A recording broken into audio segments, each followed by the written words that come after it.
And then I know we're live now, and then later on I might have a cool concert I'm working on that no one knows about yet. It's being announced tomorrow, but I'd like to share it with your audience later when the time is right. Awesome. Well, hello everyone. On that note, welcome to the first episode ever of Streams from the Gutter.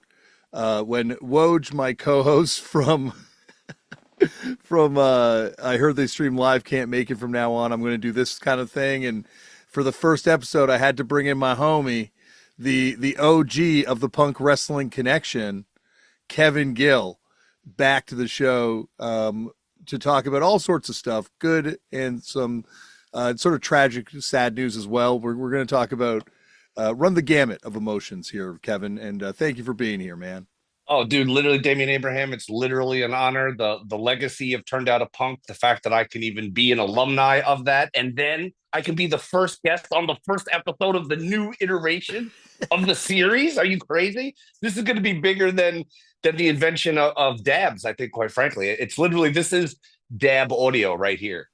Well, that's the Dab thing. audio and video, so it's beyond. You and me have a lot that we relate on the subjects of, be it punk and hardcore, professional wrestling, or the sweet leaf, as it were. So yeah, we can talk about a lot of different stuff. But yeah, it's great to have you back. Like, how you been lately? Hanging in there, man. I moved back to New York a few years ago, and I've just been getting up to speed back in the New York groove and all that. I had to leave the incredible weather of San Francisco behind. San Francisco, of course, as you know, having spent a lot of time there, it has a microclimate, and I'm a big fan of that microclimate. And I don't live in a microclimate anymore. Now it's 100 and humid in the summer, and there's frozen ice on everything in the winter. But I'm still holding on. But I feel the cold a lot more now. It must be the tofu.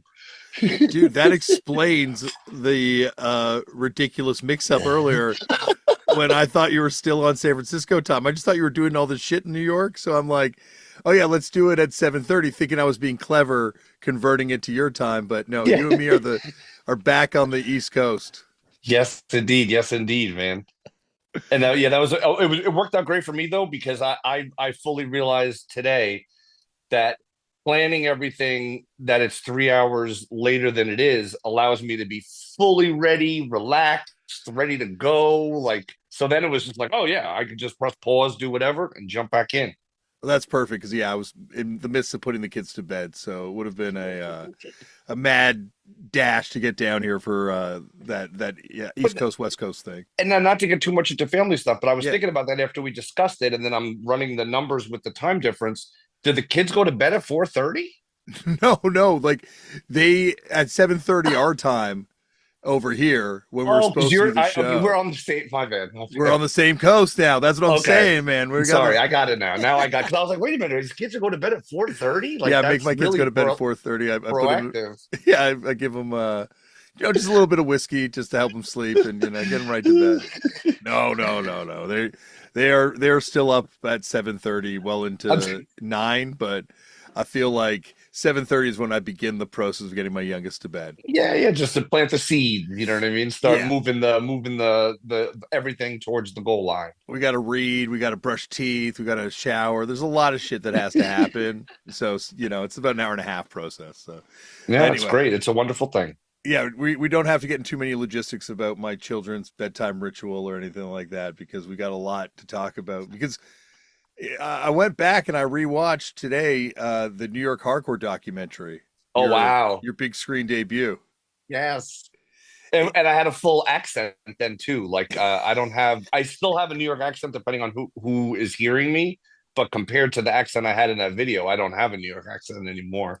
Yeah, the accents in that movie are crazy. Like it's so interesting looking back on it. Like obviously it's what 1995, right? So Yeah, what a year. 35 years this year.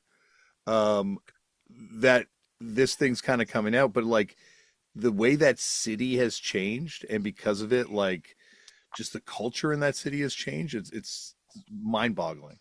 Yeah, it's literally it's so wildly different. Like I think back to those days and it's funny because H2O in their own universe has a song and called 1995, and the chorus is like, "This is the only life I want to lead in 1995." Oh, so I just love it, like that those numbers that year is so magical. When I look back, that's the year I had the privilege of putting out the District 9 debut EP, the Vision of Disorder debut EP.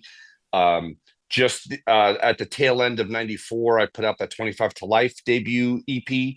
So it was a nice little, that was like the ramp, you know what I mean? It was just all, because every record was just, the 25 to Life record was brilliant. And then the fucking District 9 record is like, that was eight was 25 to Life, 9 was District 9, and then 10 was VOD. And that's a pretty devastating 1, 2, 3. Not to get too wrestling too early. But it's also like you said last time on the show, like 1995, 94, 95 is where the next chapter of New York hardcore begins. And it's interesting now, like where hardcore globally has kind of gone, because I think it's really gone to that sound, like District 9. And we're going to be talking obviously about Myke, rest in peace, Puerto Rican Myke from District 9. But like that band, they sound like they would be like the kings of the scene right Right now. now, Yeah. it would be them in Turnstile playing arenas, or them in Haywire opening for Turnstile in arenas. Yeah. Yeah. It definitely has that kind of like really contemporary feel. And it really, you see it in that documentary. That was a very low time in the popularity for that style of hardcore. Like that's the great thing about watching that documentary is like you can see all the dudes from the bands in the crowd. Like there's just Yeah, like there's all of them. yeah, there's like more bands than there are seemingly fans at some of these shows in that documentary. And what I love too is the presence of the OGs. Like, although the movie focuses primarily on the everyone who's rising up, the fact that you have Jimmy from Murphy's Law, you have Roger from AF, John Joseph, other from Cro-Mags, people like that. To me, that gives the film so much depth and gravitas that it's not just like, here's this window of what's happening, but I feel like that having the guys who blazed the trail and made it happen helps kind of, and shows the camaraderie and the brotherhood, because you know what I'm saying. Like I remember walking around the East Village and bumping into Roger on the street, like right when my favorite AF record is One Voice, and I know that's not the most common favorite. Of all of the AF records, that's your number one, One Voice. I fucking love that record, and I prefer the Final Warning or Last Warning live at CBGB's. I'm the only person, I prefer that live version than the famous Live at CB's album, which is a masterpiece. But there's something about that time, because that's when I fully kind of got my head around Agnostic Front and I could understand it more. And it was so hard, like with the going to, Roger is a legend. And then he's someone that we would look up to and go buy tickets to see. And then he goes to jail, or goes to prison or whatever on some bullshit.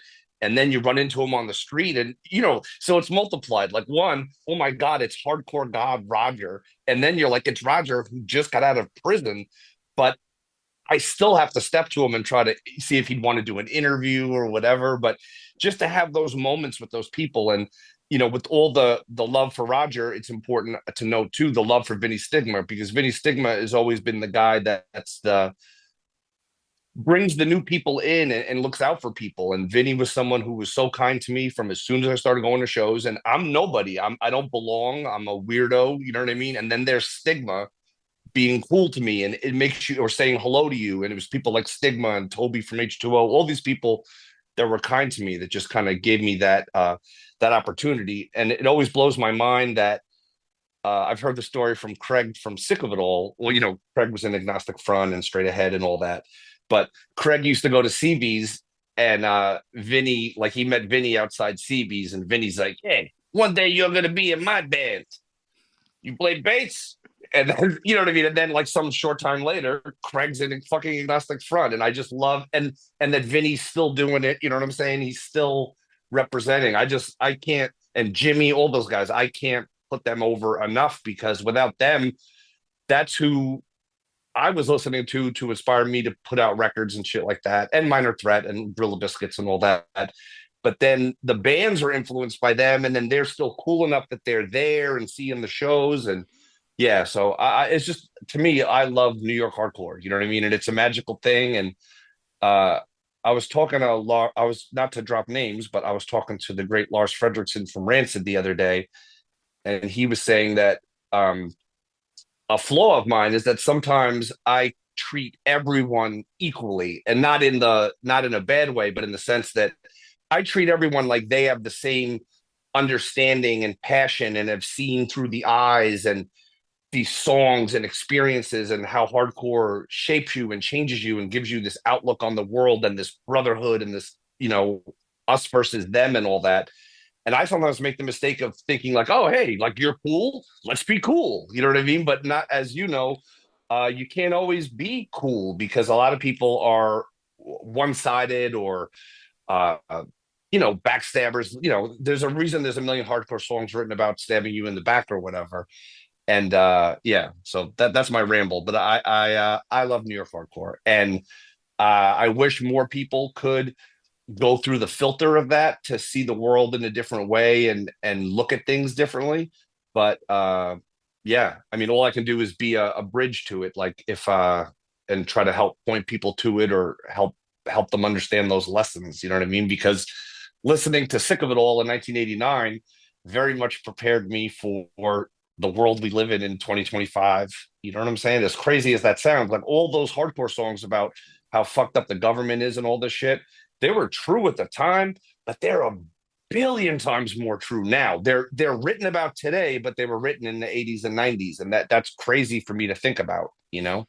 It's interesting you brought that up too with like New York and that kind of continuity, especially from that first wave of New York hardcore to 1995. And you like in the same way, you can't really picture like and I know it's Roger's brother's band, but when Roger gets up there and sings Crucified with Madball, you can't picture Ian MacKaye getting up with Battery and singing like a song, like it just Sure, doesn't really kind of have the same sort of through line as New York hardcore.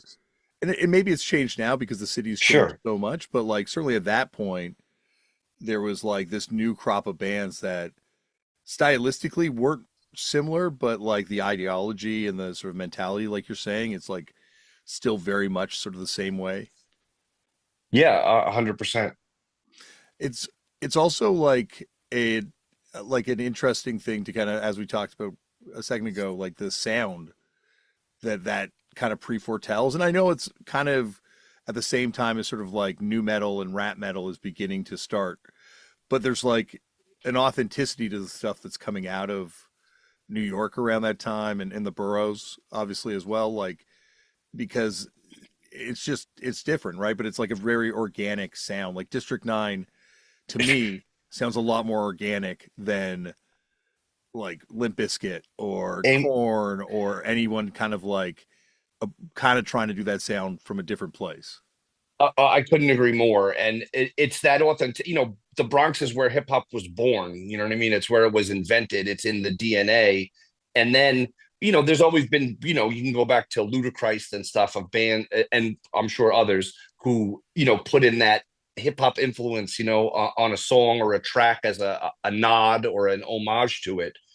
But with District 9, I felt like there was no, oh, like let's do a rap part, or you know what I mean? It was just, and it feels so real, and it's so organic that even today, like I was listening to District 9 right before we did this, and I had told a lot of people when Myke passed away, and I was just trying to push for people to hear his music and hear how great he is. I forget the exact time code, but I would be like, listen to the first like minute and 40 seconds or whatever it is of Payback. And this is for people, whether you like hardcore music or you don't, or you like some offshoot of metal or whatever. I'm like, the first whatever seconds, you're going to be like, oh, yeah, it's just some fast music with someone yelling or whatever. And then you hear that guitar break. And so then you're completely hooked. Then Myke comes in and starts flowing over it with the, your time is coming. I won't leave until I'm done. And I'm like, sure, son, you catch a bad one. And it's so, it's like, yeah, it's so, and it's building, you know what I mean? It's just me and you kids. So what you going to do? Well, my 9 double M points right down on you because, don't give a fuck and I don't want to hear shit. It's been weeks, motherfucker. You've been looking for it. Like I still feel that in my soul. It's so fucking hard, and it's so real. And Limp Bizkit, for all their success, and they've had success beyond the success of 10 bands. But I feel like time wise, like they were years, several years after District 9. Do you know what I mean? Yeah. And I feel that bands like District 9 really did pave the way for that future. Because then after a few years, everybody looked like the way people in New York hardcore did. Do you know what I mean? Like the fashion, the style, the presentation. It felt like everybody borrowed from it, and very few give back to it or know the roots of it or whatever. But yeah, what a time, man, and what a band. I still, yeah, like I'm looking at we were talking earlier today, you and I, about I was looking through some of my SFT stuff, and I had found this, the cover of the School of Hard Knocks record. It's like a little kid with like a shaved head and the flight jacket and the boots, and he's just so enraged, like walking down the street. That was all Myke's idea, and they did a little photo shoot. That's all produced by them. But I don't know if you can see this, but Myke had sent me this Awesome. this outtake shot of him, him posing, because he's there directing the shoot. So that's him and the model, so to speak, the kid. And then I could just read it what it says here. To Kevin Gill, thanks for everything you've done for us. Always remember, push forward, start your own trend. Be a leader, take it from a friend. Fat for 95. N-word, Myke, District 9. And yeah, this to me is just so, and the fact that Myke, just even, I worked with a lot of bands, you know what I mean? And very, very few of them ever would even just take the time to be like, you know what? I want to thank that dude for what he did. But to me, they were so immensely talented that I feel fortunate that they would even want to work with me or whatever. And it's weird that at that time, like you said, it was a low point. So all the bands I feel like I first got to work with, whether it's District 9 or VOD or whoever, they were on the outside. They were not playing the cool rooms. They weren't playing like bands like District 9 would play at Bond Street Cafe, which is famous to us, but was a tiny little place. And there'd be matinees there, but that was our CBs. That was where bands could play and stuff like that. But all these bands came from their own world with their own sound, with their own ideas, with their own vision. And they never, it never got watered down. Do you know what I mean? They kept it that real and that raw. And it's just crazy for me to think about like how powerful those records are. Even now, I get hyped just thinking about it. You know what I mean? And it's just so, the music, the lyrics, the delivery, the charisma too. Like a lot. That's one knock I have sometimes with bands is sometimes you go see a band and like no one in the band has any charisma, and it's like, well, how did this happen? You know what I mean? Yeah, You gotta at least everyone's have a one. fucking character in New York hardcore at that point. Like in that movie, every single person could have like their own, like Loki. Like just so many people. You're Oh, like, this guy could have yeah, their I gotta own raise movie. like exotic animals. Oh my God. Yeah, what a time, man. Everyone, I used to think back in the day, I know Rick from 25 to Life, like as years went on, people have issues with him and whatever. But when I worked with him, I didn't really have any. Rick was cool to work with and all that stuff. But Rick was such a personality, and he had so much charisma, and he looked so strange, especially then. I literally thought that Rick was going to become this like breakout star or personality. Like I always pictured him hosting like a Tonight Show type of thing, where it's just him with no shirt on, with the the microphone on, like that whatever those silver ball necklace. Like, yeah, what's up? Yo, this is Rick. Well, like Rick to Life walked so Takeshi 6ix9ine could fly. Takeshi six Mm-hmm. nine could fly. Like I feel like if these guys, like you watch that movie, you're like, if this shit was today, Oh, these guys would be the biggest stars in this whole world. And like, just go back to District 9 and the sound, like you kind of touched on it earlier, and maybe it comes down to it's like a lot of white dudes doing this kind of music, like hip hop, and even I think you could say this about early Beastie Boys was like kind of like a gimmick, or we're gonna put this in here for effect, and we're gonna like sure. play it up, and we're gonna like lean into a stereotype where you can't say that about any of those New York hardcore bands. Like this Mm-mm. is like who they are, and like Right. District 9, Nothing's added for anyone else's benefit. Nothing's added because this is what's cool now. yeah, It's like, this is what we do. And there's a tiny amount of people that like it. And that's fine with us. But with a band like District 9, I felt like their potential audience and their potential crossover and all that stuff, because and not only are they that good on fucking record, but from watching the movie and if you look on YouTube or whatever, they sound like that live. Hmm. And it's all these dudes from the Bronx that are, and the Bronx, if people don't know it, it's part of New York City, but in a way, it's its own completely different world and culture and scene. And there's very little hardcore music coming out of that area, or especially at that time. And then there was these guys leading the way. Like I always think about that, like when how whatever the percentages numbers is, like you're in the South Bronx and everybody is listening to whatever and everybody's dressed a certain way, and there's young Myke with like an Iron Maiden back patch on or whatever, and or 666 on his denim jacket. And just to me, even as a person, to take that step to be like, everyone around me is into all this stuff, it's all cool and whatever, and for me it's in the background. But he just had his own all of them did their own taste, their own style, and they fully went for it. There was no hesitation, there was no second guessing or self-doubt. And I love that they were different in that regard, that you could have a bunch of Puerto Rican guys from the Bronx put it down how they do it, and sometimes for a white crowd. And with New York, the cool thing was it was diverse like that. You'd have Puerto Ricans and Dominicans and Asian people and white people. Like it was hardcore. Do you know what I'm saying? Yeah. Like that's one of those things when I the famous Bad Brains, like live in '82 at CB's DVD or whatever. I love that, like when it's just getting started, with the riff and everyone's like the pressure is building up for everyone to start moshing, and there's like some hot stylish Asian girl with like the big earrings, like chewing gum, and there's all these different cultures and people together. And I always think about that. Like, imagine being that person in that moment. Like, you're this hot Asian girl, and maybe everyone in your school is doing whatever, volleyball. Do you know what I mean? And you're like, yo, I'm going to fucking the Bowery. You know what I mean? It's just wild. Yeah, it's definitely like, and it's interesting this moment we're in now, where it's so popular that you have people that aren't from it, like celebrity people claiming it now and talking about it and like referencing Elton it. John said Turnstile had like the best album of the year. Yeah, yeah, which That's is crazy. Mind you, he was at the recording of the Ramones live record in '78 in London, wearing a that's full amazing. SS BDSM gear Oh outfit, wow. according to Ed.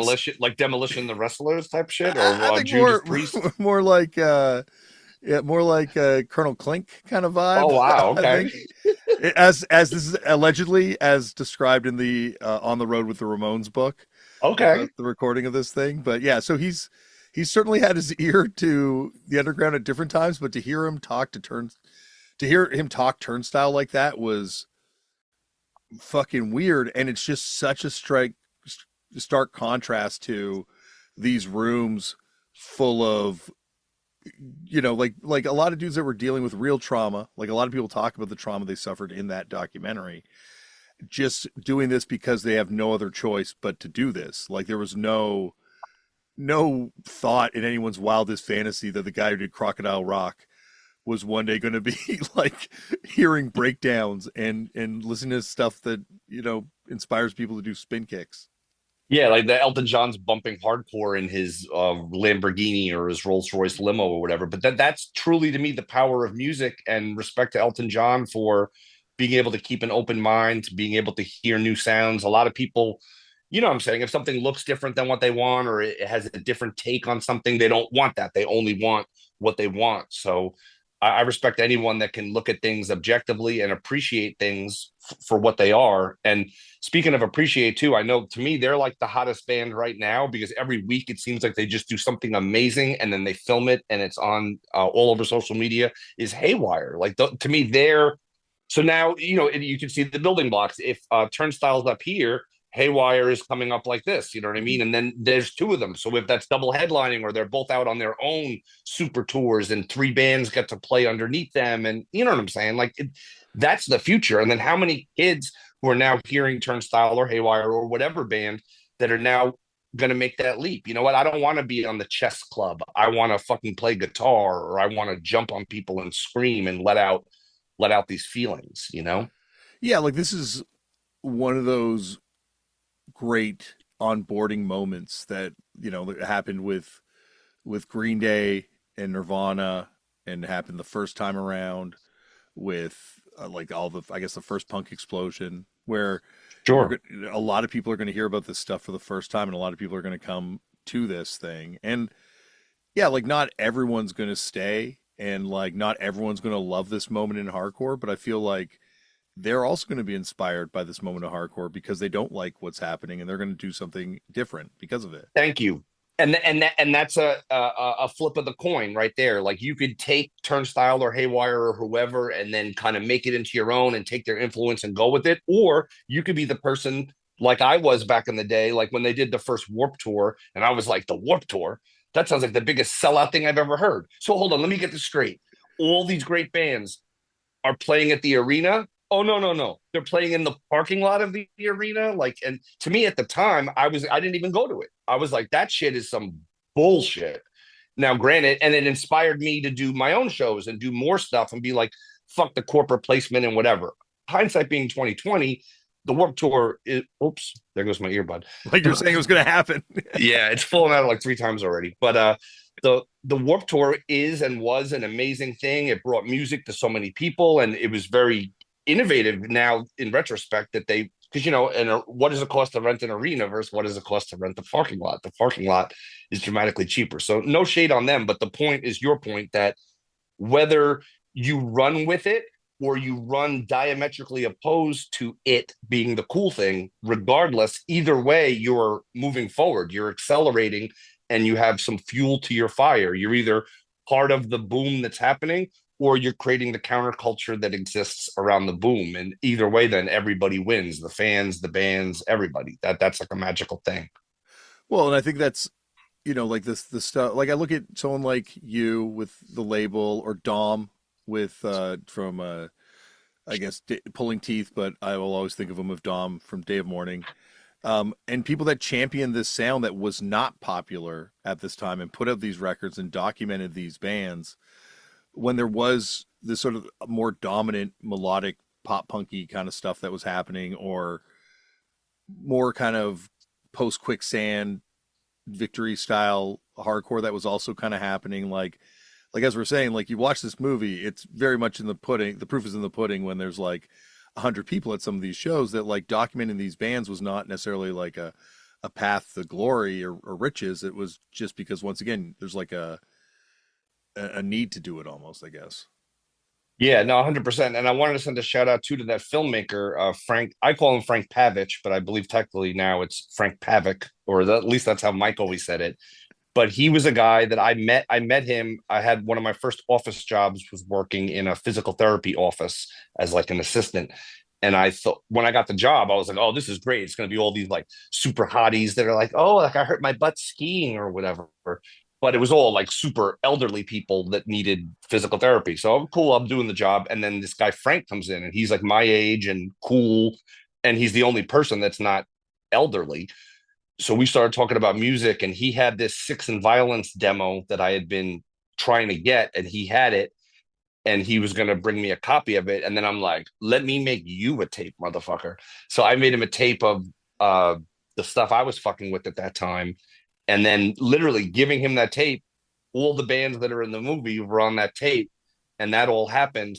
But it all happened because of him. He's the guy who then gets this tape, listens to it, is so blown away by the music and the meaning and the scene. And we would talk about it endlessly. He went and got a bunch of money on his own, stacked it up, brought in. And this is back in the day where, if you want to film a movie, you need to bring in a camera operator and a special movie camera, and then cutting the film with razor blades to edit it and all that. He took all that on himself and did that.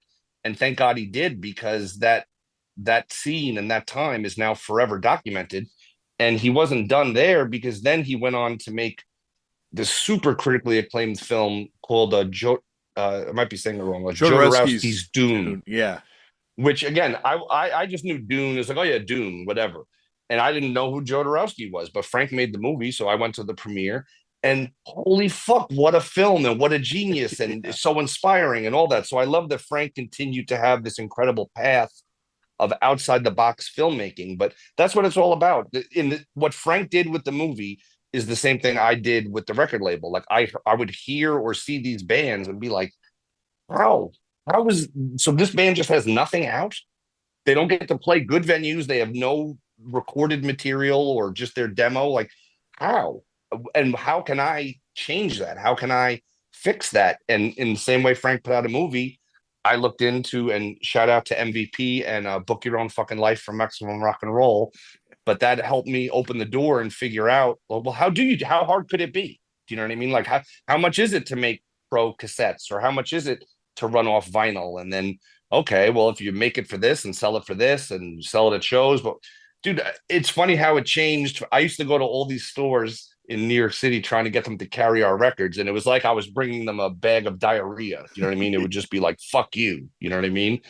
And then one day, and they'd be like the store, they'd be like, oh, we'll take 3 on consignment, you know? But then one day, suddenly it was like the switch was flipped.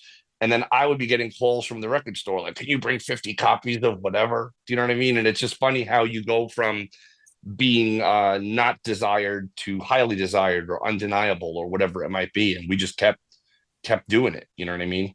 Well, it's crazy because like I've always I liked this sound. I'm not going to pretend like it was my favorite hardcore sound at the time, and I've grown to appreciate it a lot more as time has gone on. But I've always respected and always collected the records. So, like for me, it was great because I could always find these records really cheap. You know, these records wouldn't be expensive records. We're now at a point where that District 9 7 inch is $50, like just for the 7 inch. Like there's like you're saying, it's become sought after as more people have kind of come to the sound. More bands have started to sound like it. Like I just had Justice from Trapped Under Ice on the podcast, Oh and wow. the way he talks about Crown of Thorns is like it's just like And shout out to them too. And I'm sorry, yeah, I've omitted them from our previous comments. no, absolutely. And there are obviously the legends beyond legends, and a lot of legends in that group. And Talk shit now. yeah, yeah, That's but all I have to say.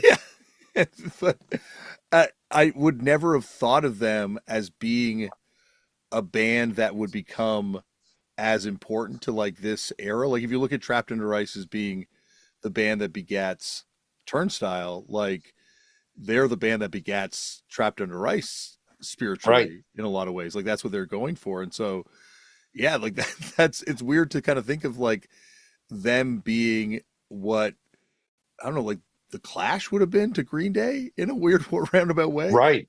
That it's wild. And you drew the comparison earlier, like where the punk rock boom, the kind of the second punk rock boom that changed everything, where it was like what I always loved is it was because it was a triple bill. Like you had mentioned the two bands, Nirvana Nirvana, and Green Day, yeah, but I always feel like it was Nirvana, Green Day, and Rancid, and the and Offspring. Offspring, yeah, Like, and that was like they were the kind of the four, and they all kind of touch, you know what I'm saying? They touched on different things, and Nirvana was Nirvana and Green Day was Green Day.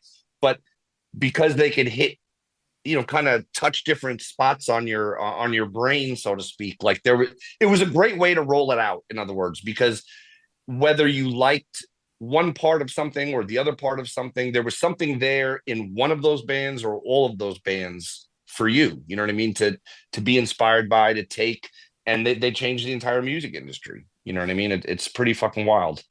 it's interesting though when you talk to someone from the Bay Area about Nirvana and the effects of Nirvana. They're like, yeah, like for us it was Faith No More, and Oh like man, the same effect that Nirvana had on the rest of the country, Faith No More had already kind of had on stuff their Mortem and all the kind of like stuff that they kind of blew up in their success kind of wake.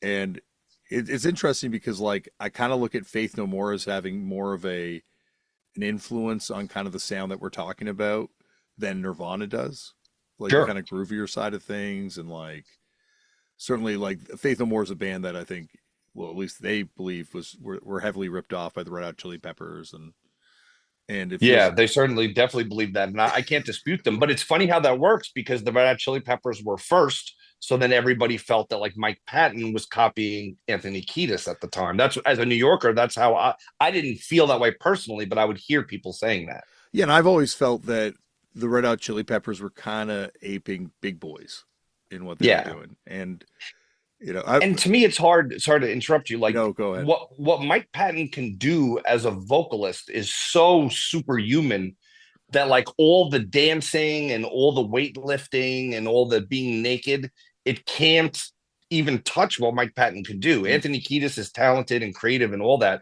but Mike Patton is on a completely different level of performance and ability and all that stuff, in my opinion. Like his voice is an instrument, like his mind is an instrument. He's like a creative genius. You know what I mean?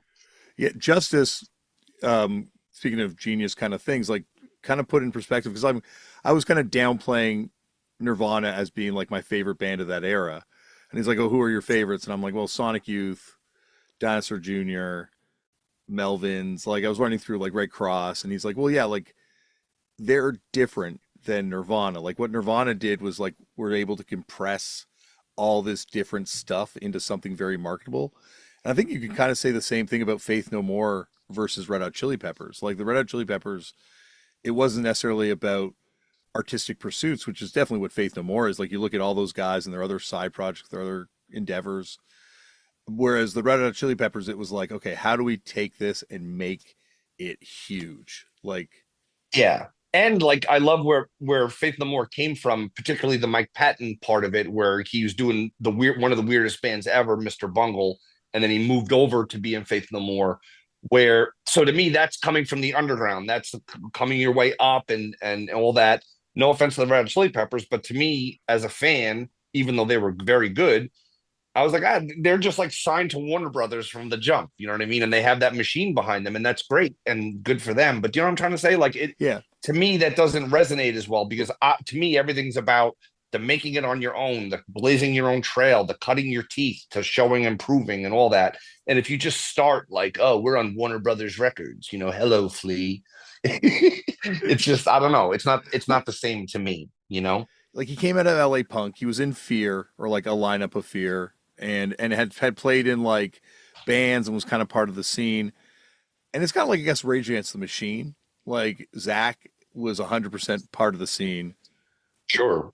Don't know if any of those other dudes were. Like I certainly Right. haven't heard about them playing in other bands, and they're another band that just like went right to the major.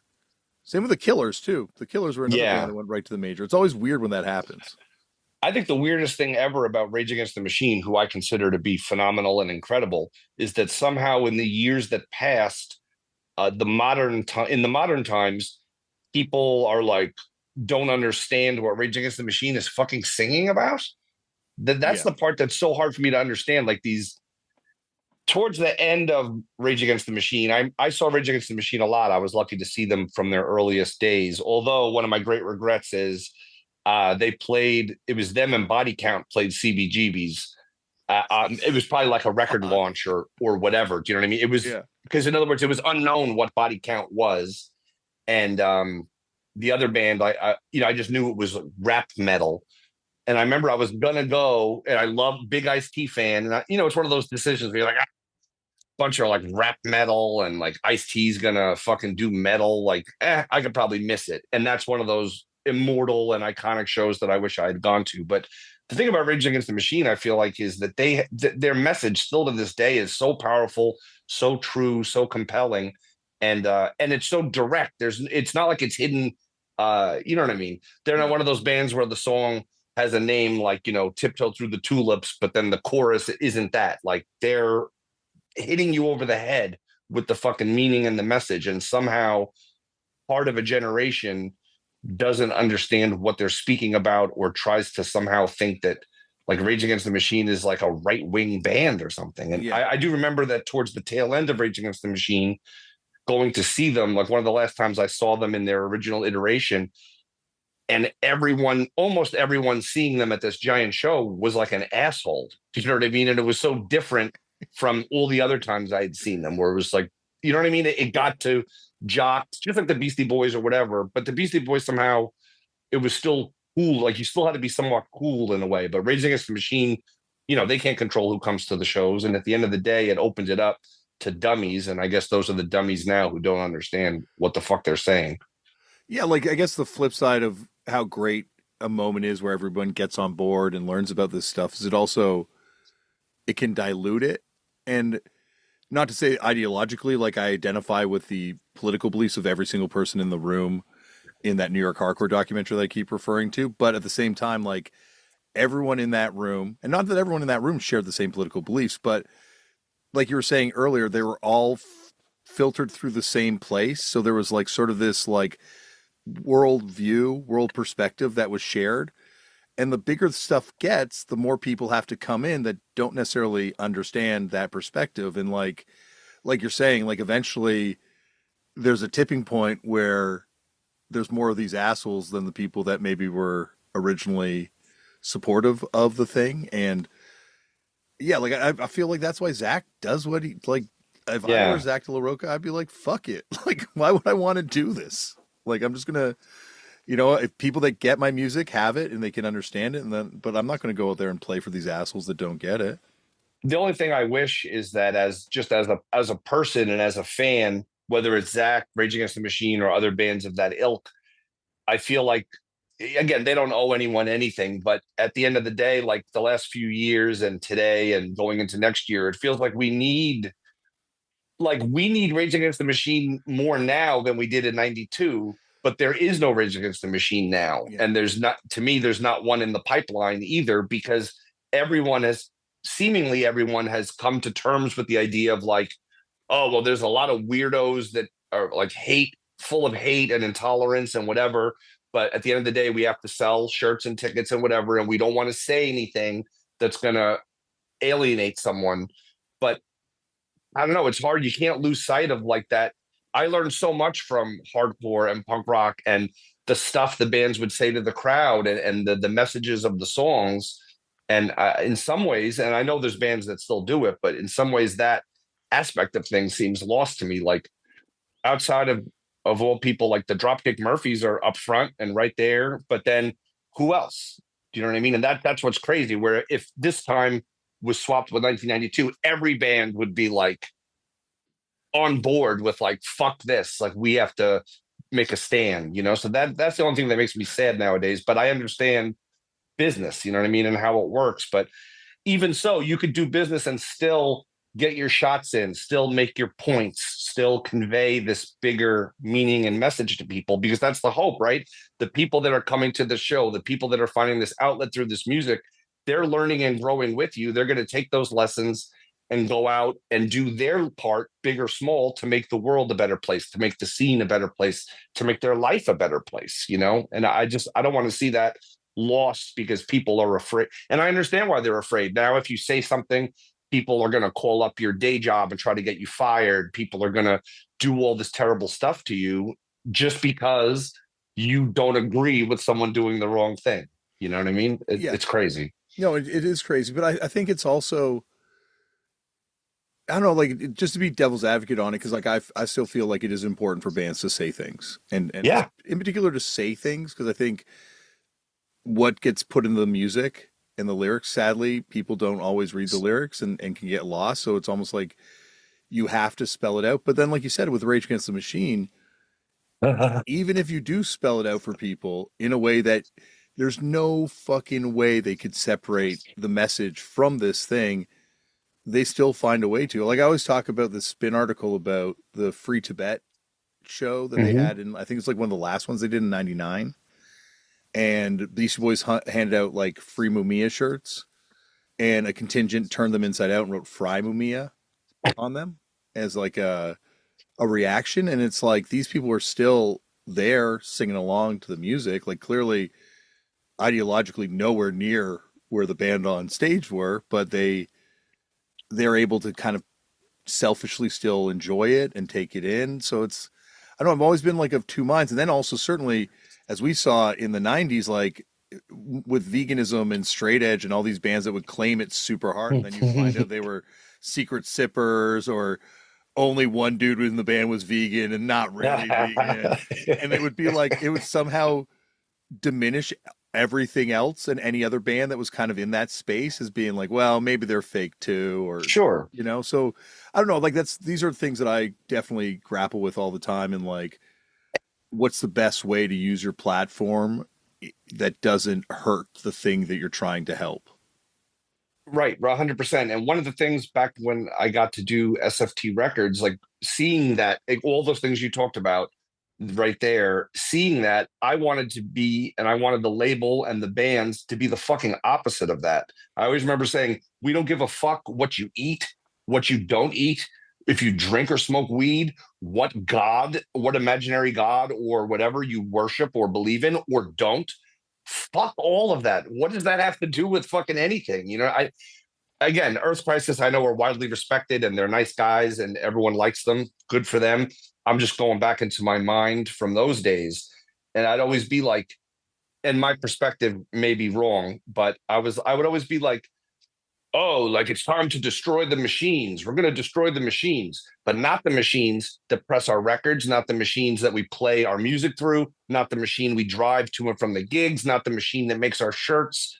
You know what I mean? Like, and I'm vegetarian now, but I wasn't then. So I would see flaws in these things, but that's just me personally. While I saw a flaw, there was thousands and thousands and thousands of people who connected with this and stuff. There was things that got to me, and again, I'm just judging superficially, you know, but I'd hear like things like, oh, we're gonna like burn up people who have abortions in a firestorm, or if you drink, we're gonna burn you up. And I'd be like, this is some really stupid fucking shit to say to me. But I respect that for someone who's coming up and doesn't want and is gonna make that hard turn in life to turn away from drugs and being fucked up and all this other bad shit.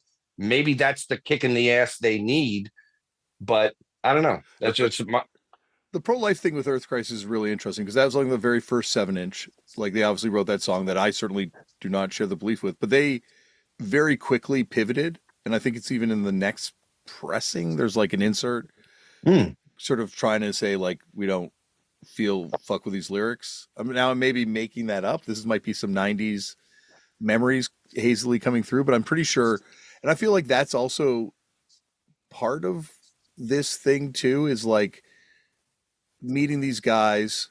Harley's a great example. Like guys that at one point were, I don't think I would have wanted to be in a room with them, like for an extended period of time, you know, Sure. and then watching them kind of like go through shit, get a little humbler, a little more self-awareness. I just talked to Choke recently from Slapshot, and just to hear him kind of say the same thing. Elgin James from Righteous Jams and makes the TV show The Mayans and founder of FSU, like hear him kind of like echo these sorts of things where I feel like that's part of it, is also like having room for people to grow and having room for people to change. And obviously there can be regressions with some of these people too. Of course. They get worse. And that's the thing too, I guess, that's different from nowadays, because at the time, in other words, I didn't like Earth Crisis. I didn't like the message that I felt like they represented, but good for them. I didn't try to sabotage them. I didn't try to get them taken off shows. You know what I mean? And Velveeta cheese at them at shows, or yogurt at shows. I remember the first time I heard about that, where I would hear stuff about Earth Crisis that would always make me think in different ways. You know what I mean? I remember hearing like, oh, those Earth Crisis guys, they'll go and tour Europe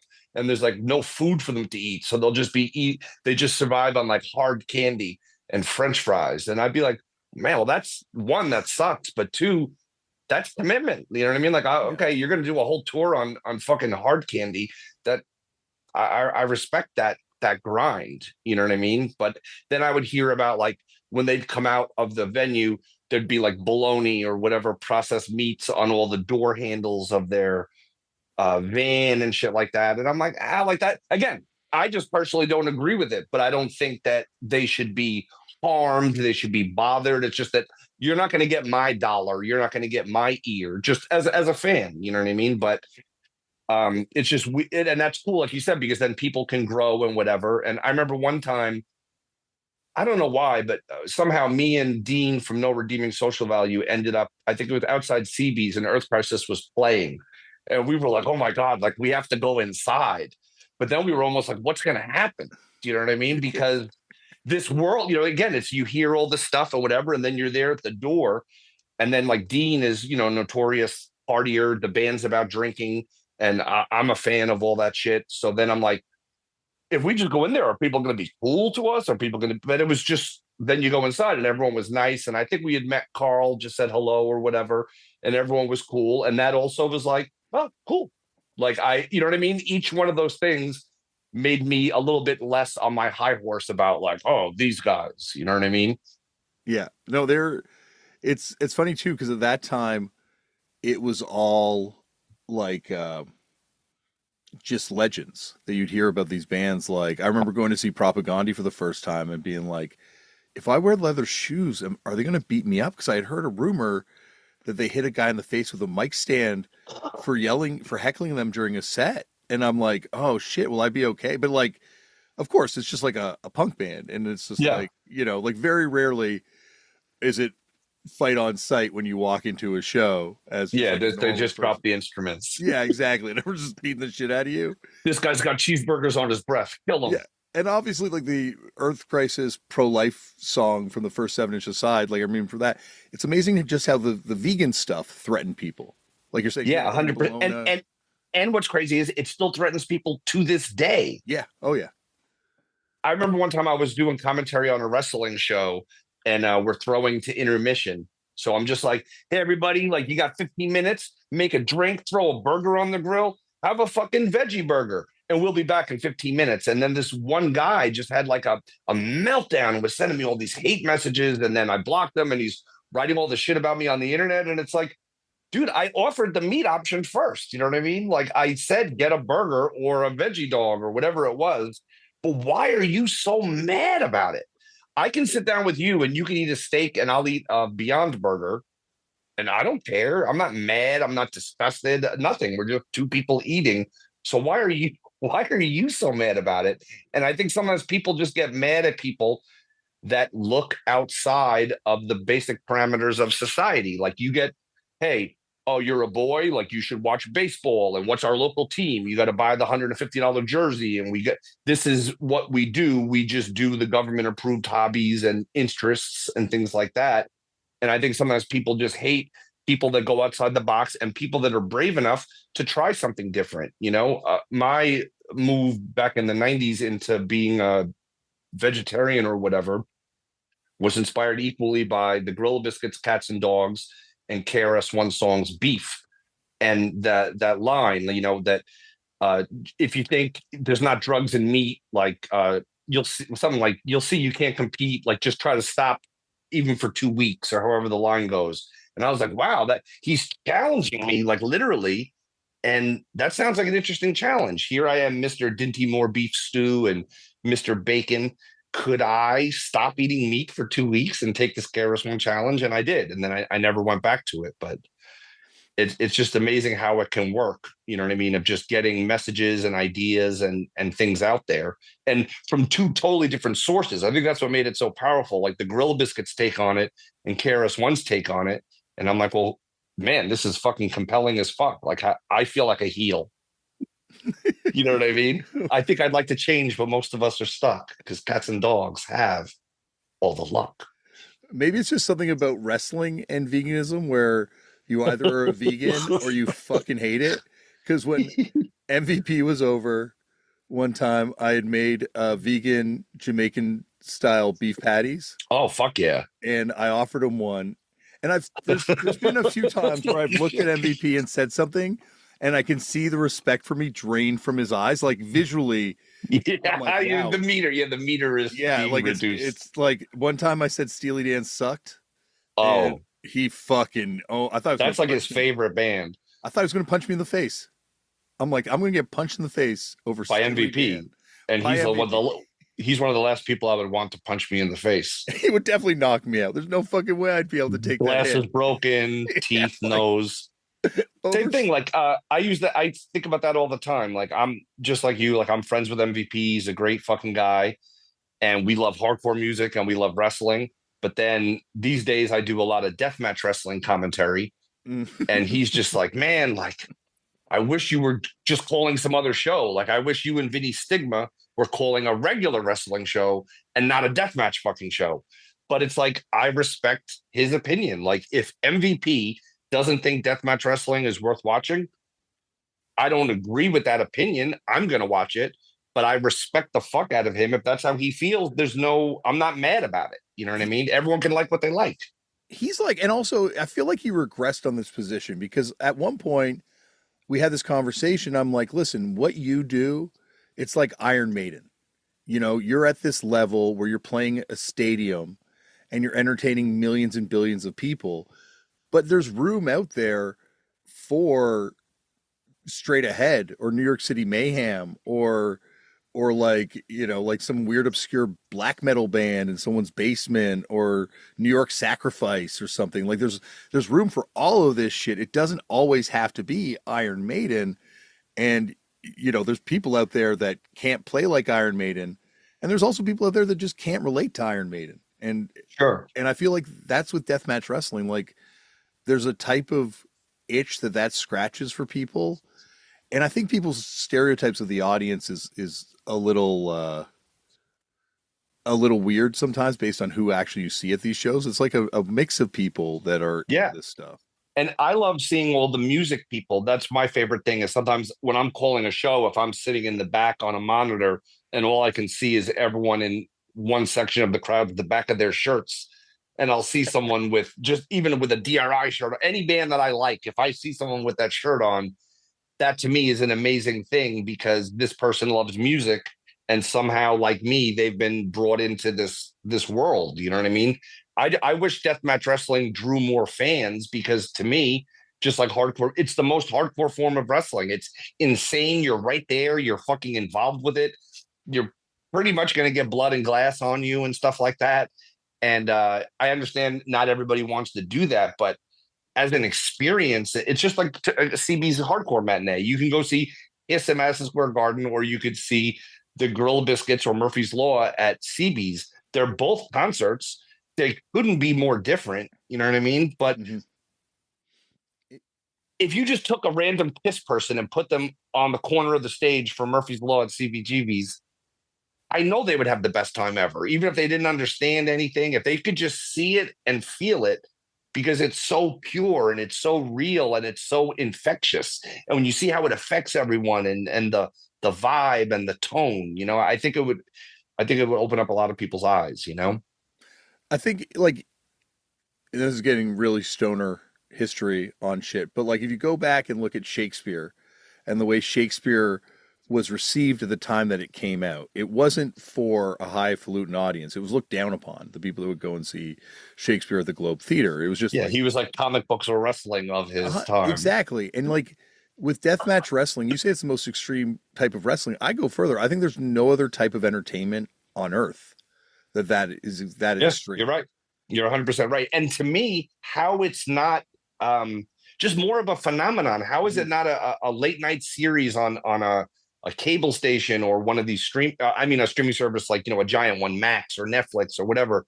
Granted, it would be on at midnight or 1 o'clock in the morning or whatever it has to be. But in this time and in this reality, that the catharsis, just like a mosh pit or a hardcore show, the catharsis, the violence, the performance, the good versus evil, bringing everyone together, it's grassroots. So, like your ticket to buy that ticket, you're like a shareholder in the live event. Like the live event couldn't happen without you. Do you know what I mean? It's literally that personal. You know? I think you'd have to completely recontextualize it for people to strip it away with their preconceived notions about what it is. And you see that a little bit with that Darby Allin Raymond Pettibon show that Mm-hmm. happened. I've got a few friends that went there from the art side of things that didn't know pro wrestling and were really blown away by it. I think Darby wasn't obviously doing a death match there, I don't think. And like there's definitely but I think if you put a death match on in a gallery for an art audience, not a wrestling audience, they would appreciate it. And like I'm not an expert on performance art, but I've seen a couple crazy performance art pieces. Nothing compared to fucking deathmatch shit. Nothing No touches offense that. to no building on that point, like no offense to Gigi Allen and his legacy and whatever. And he was a performance artist and he was shocking and offensive, and he's a legend to this day because even more so now, it seems like than at the time it was happening. But what was my point there? Just deathmatch wrestling Oh compared. yeah, like in other words, deathmatch wrestling is more way more extreme because Gigi Allen's one guy doing maybe a 30-minute set at most before you know shit goes south. And yeah, he's gonna throw shit on you and he's gonna get bloody. But again, it's just one guy. It's not 3-on-3 with barbed wire ropes or you know what I mean? It doesn't go that hard. You know what I mean? Yeah, and I feel it's different because of like you're saying, it's two people that are working together to put on this artistic display. Whereas Gigi Allen, the consent is you're going to the show and whatever happens, happens. Like there wasn't a lot of intention and methodology to Gigi. Whereas I feel Yeah, like he was an improver. he was in a whole, yeah, exactly. Yeah, you're gonna do the shit thing tonight. We'll see. We'll see. Maybe imagine the No, set list. Like, that's his free bird, dude. I He's know. got to do it every night. You imagine the set list like intro, whatever, parentheses, shit. Dude, 2 songs later, hit lady with microphone. Gerard Cosloy, Gerard Cosloy from Matador Records and Conflict, who was in 2 lineups of Gigi's band, has this amazing story where they practiced super hard and they're like, let's just do a show. Like, none of the bullshit. Let's just do the show. And he showed up to the show. He's like, guys, I fucked up. I took a bunch of laxatives. They're like, no. And went on stage. I love that. That's just what do you think they were M&Ms? Yeah, they just like left him behind afterwards. He's like, I'm gonna have to take the bus home. They're like, yeah, fuck you. Back We to New really wanted Hampshire, to you try. bastard. Yeah. But where's this deathmatch wrestling stuff? It's like 2 people that have trained, and I know our mutual friend MVP would debate us on that side of thing, but you and I both know, like, all these guys train. Like, they all do the same sort of basic wrestling training, and they understand the mechanics of wrestling. It's just that they've chosen this, and it's like I love it. Like, I'm so fascinated by it because it's like it's like this New York hardcore documentary where you're playing this show, it's gonna suck.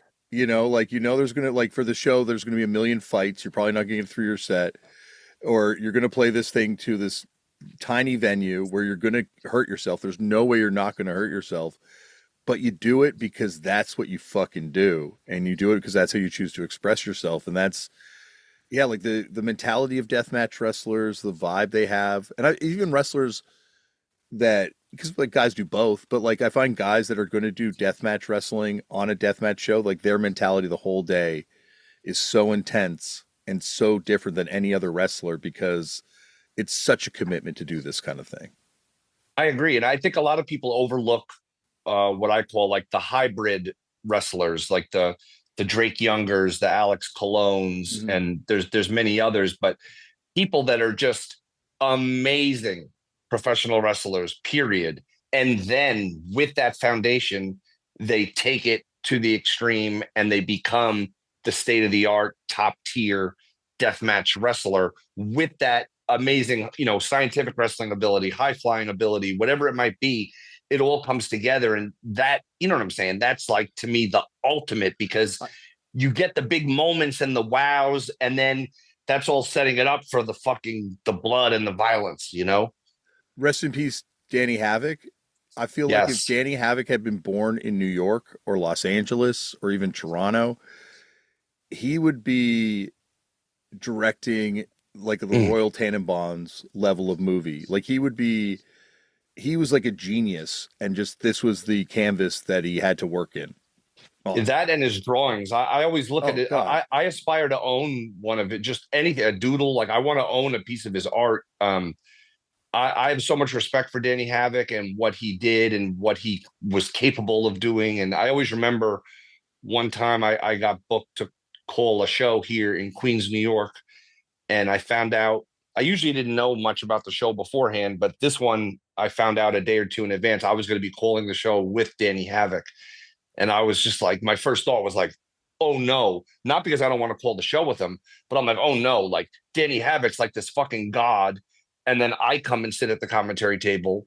He's probably like, fuck you, or who is this fucking loser, or why? That's how I came into it. Like, oh no, like these people aren't going to like me. Who am I? I'm this outsider and whatever. And I go over and sit down at the table like a minute or two before we go on the air. And Danny comes over and he's like, Kevin Gill, I've always wanted to work with you. It's so nice to meet you. And I'm like, Danny Havoc, are you fucking kidding me right now? Like, I thought you were going to be mad that he's like, why would I be mad, bro? And then we called the whole show and it was amazing. And to this day, I still often, he said so many great things on commentary, but the one that always stayed with me is, when it keeps going back and forth, that hither and yon. It just sounds so great on the mic. And yeah, he could drop all these historical references and things I could never imagine. But what a talent, what a mind, what a dude. He had size, he had ability, he had a creative vision. and now we have to be in a world without him. You know what I mean? Yeah, like I out of anyone I met while working on that show, he was the one who kind of stayed with me the most, just like this human being that was just so, like you're saying, so smart, so creative.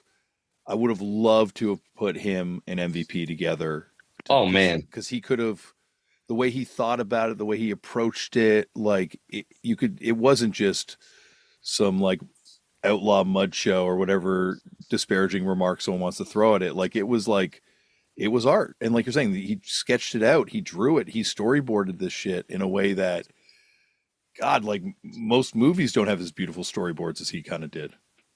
no, definitely not. He's truly one of a kind, without a doubt, man. Yeah, I don't even know what to say. He was just so great. It's funny because, like you said, when I first met him, because I think there's a huge difference between Nick Gage pre 2020 and post 2020, where like very much like Harley Flanagan, as we're talking about in this modern era, has changed. Like when I first met Nick, I was like, and a lot of those guys in that locker room like were pretty intimidating dudes, and like they're tough guys, and they let you know they were tough guys. Whereas Danny certainly was a tough ass fucking dude, but at And big. taller than I ever gave him credit for until I'm standing beside him being like, fuck, yeah, this guy, but he's also just like such a kind, empathetic Yeah, spirit. And yeah, I miss that dude like crazy. truly one of a kind. One thing too, I know because you and me are old, like we also, and so I mean MVP got to see the same thing, but for me, like the validation of deathmatch wrestling on a global scale started with Foley and Funk in Japan for the IWA King of the Death Match, and then that was so popular underground and trading and every other way that it still blows my mind that back in the day for the cover of WWE Raw magazine, they put that famous picture of Mick Foley with the or Cactus Jack with the barbed wire bat in the ring in Yokohama or whatever on the cover of the fucking magazine, and they showed all the footage, and then Mick's doing the Hell in the Cell and all that stuff.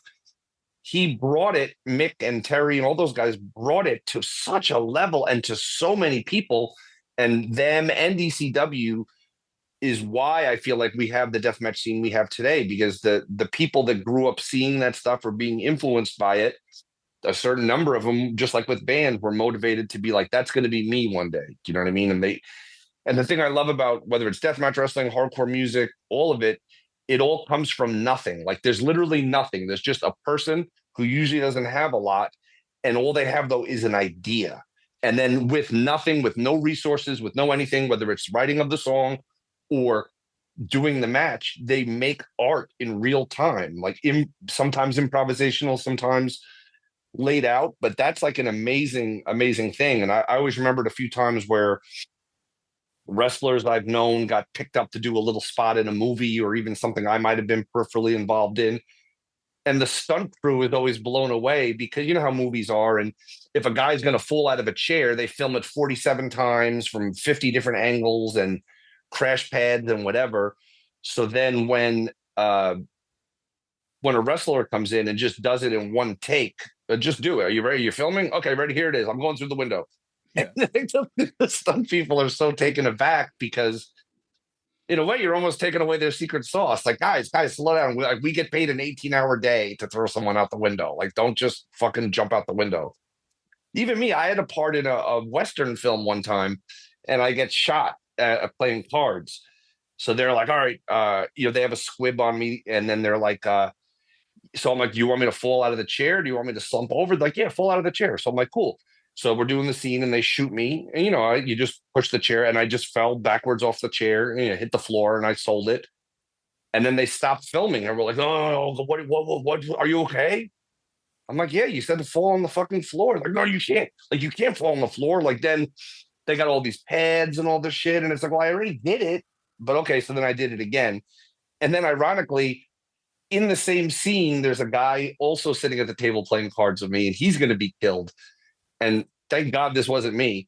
So they have him get killed with a shotgun, and then they have him on one of those wires. So he's just going to get yanked out of the frame when he gets shot, and I'm sitting next to him. You know what I mean? I did my fall out of the chair. We shot it a few times, and now I'm back in position, and we're shooting him. Dude, I'll never forget it. When they shot him with the gun and the squib went off, he's holding these cards, and I'm right next to him looking at him, and then he's just gone. Like it was like one of those movies, just like gone. And the cards were still, you know what I mean? The first half a second, the cards are still there. And he got pulled so fucking far, like at least 30 or 45 feet in a half a second. All the wind's knocked out of him. He's fucked. And he's not a fucking actor or a stunt person, nor am I. But I still couldn't get over, like, you guys were freaking the fuck out that I tipped my chair back and fell on the floor. And yet, then you just connected this guy to a fucking high pressure wire and just shot him across the room and almost fucking killed him. Go figure. It's wild when you think about the amount of stuff that happens in an average wrestling show. Oh, man. And obviously, guys get injured all the time, and I don't mean to diminish it, but the amount of wild shit that happens for the amount of people that walk away from it, it's like, wow.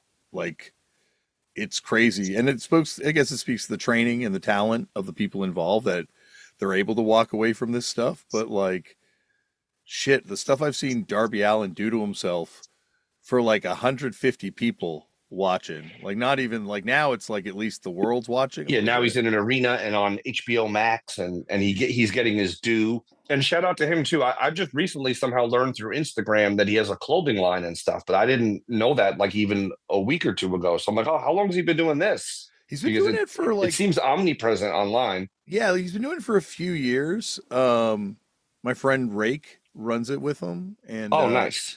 Hoodlum, I think it's called. Yeah, right? And I remember he would always sign his autographs with Hoodlum, but I thought that was more his own branding. I never even realized he had it like that. And I will say, AEW should fucking promote that shit more. There should be people wearing that stuff in the shots and throw them a 15-second commercial once a month. You know what I mean? Let that shit happen.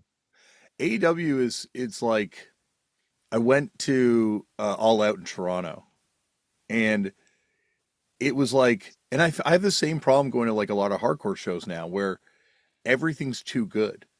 Like there's nothing bad to kind of like let you be like, oh man. So when the next thing amazing happens, you're like, wow, that was amazing. Like there were at least half the matches on that card that felt like they would have been main events on any other card. And it was just, I think it speaks to the level of talent that's kind of like around in that company that they're able to kind of put on these matches. And yeah, like it's, I wonder how you'd fit anything else into their programming. I know they've got so much programming, but yeah, it is crazy that no matter whether it's them or WWE, no matter how much programming they have, it's still somehow not enough to utilize or fully spotlight all the talent they have.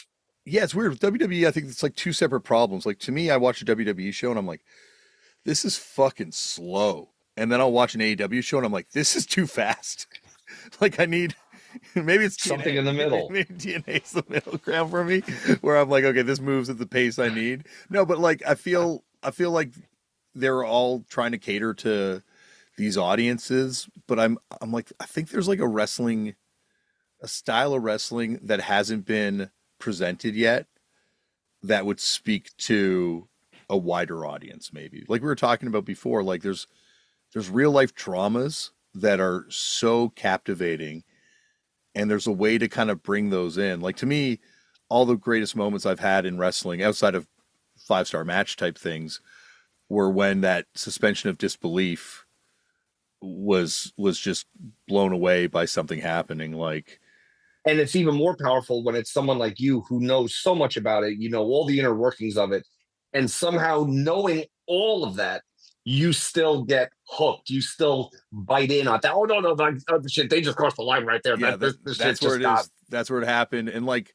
I remember, like to me, like it was before I kind of started making, you know, getting involved in it a little bit more, like as a fan type thing. I mean, just casually watching it, that Matt Hardy stuff with Edge and Lita, like knowing a little bit of the backstage thing and then seeing how they played it out on TV. I think that was way more effective than the pipe bomb or the Nexus invasion or any of these sorts of things that they've tried to break the fourth wall with, where you know, it seemed like he just fought his way out of the crowd. He starts shouting out ROH.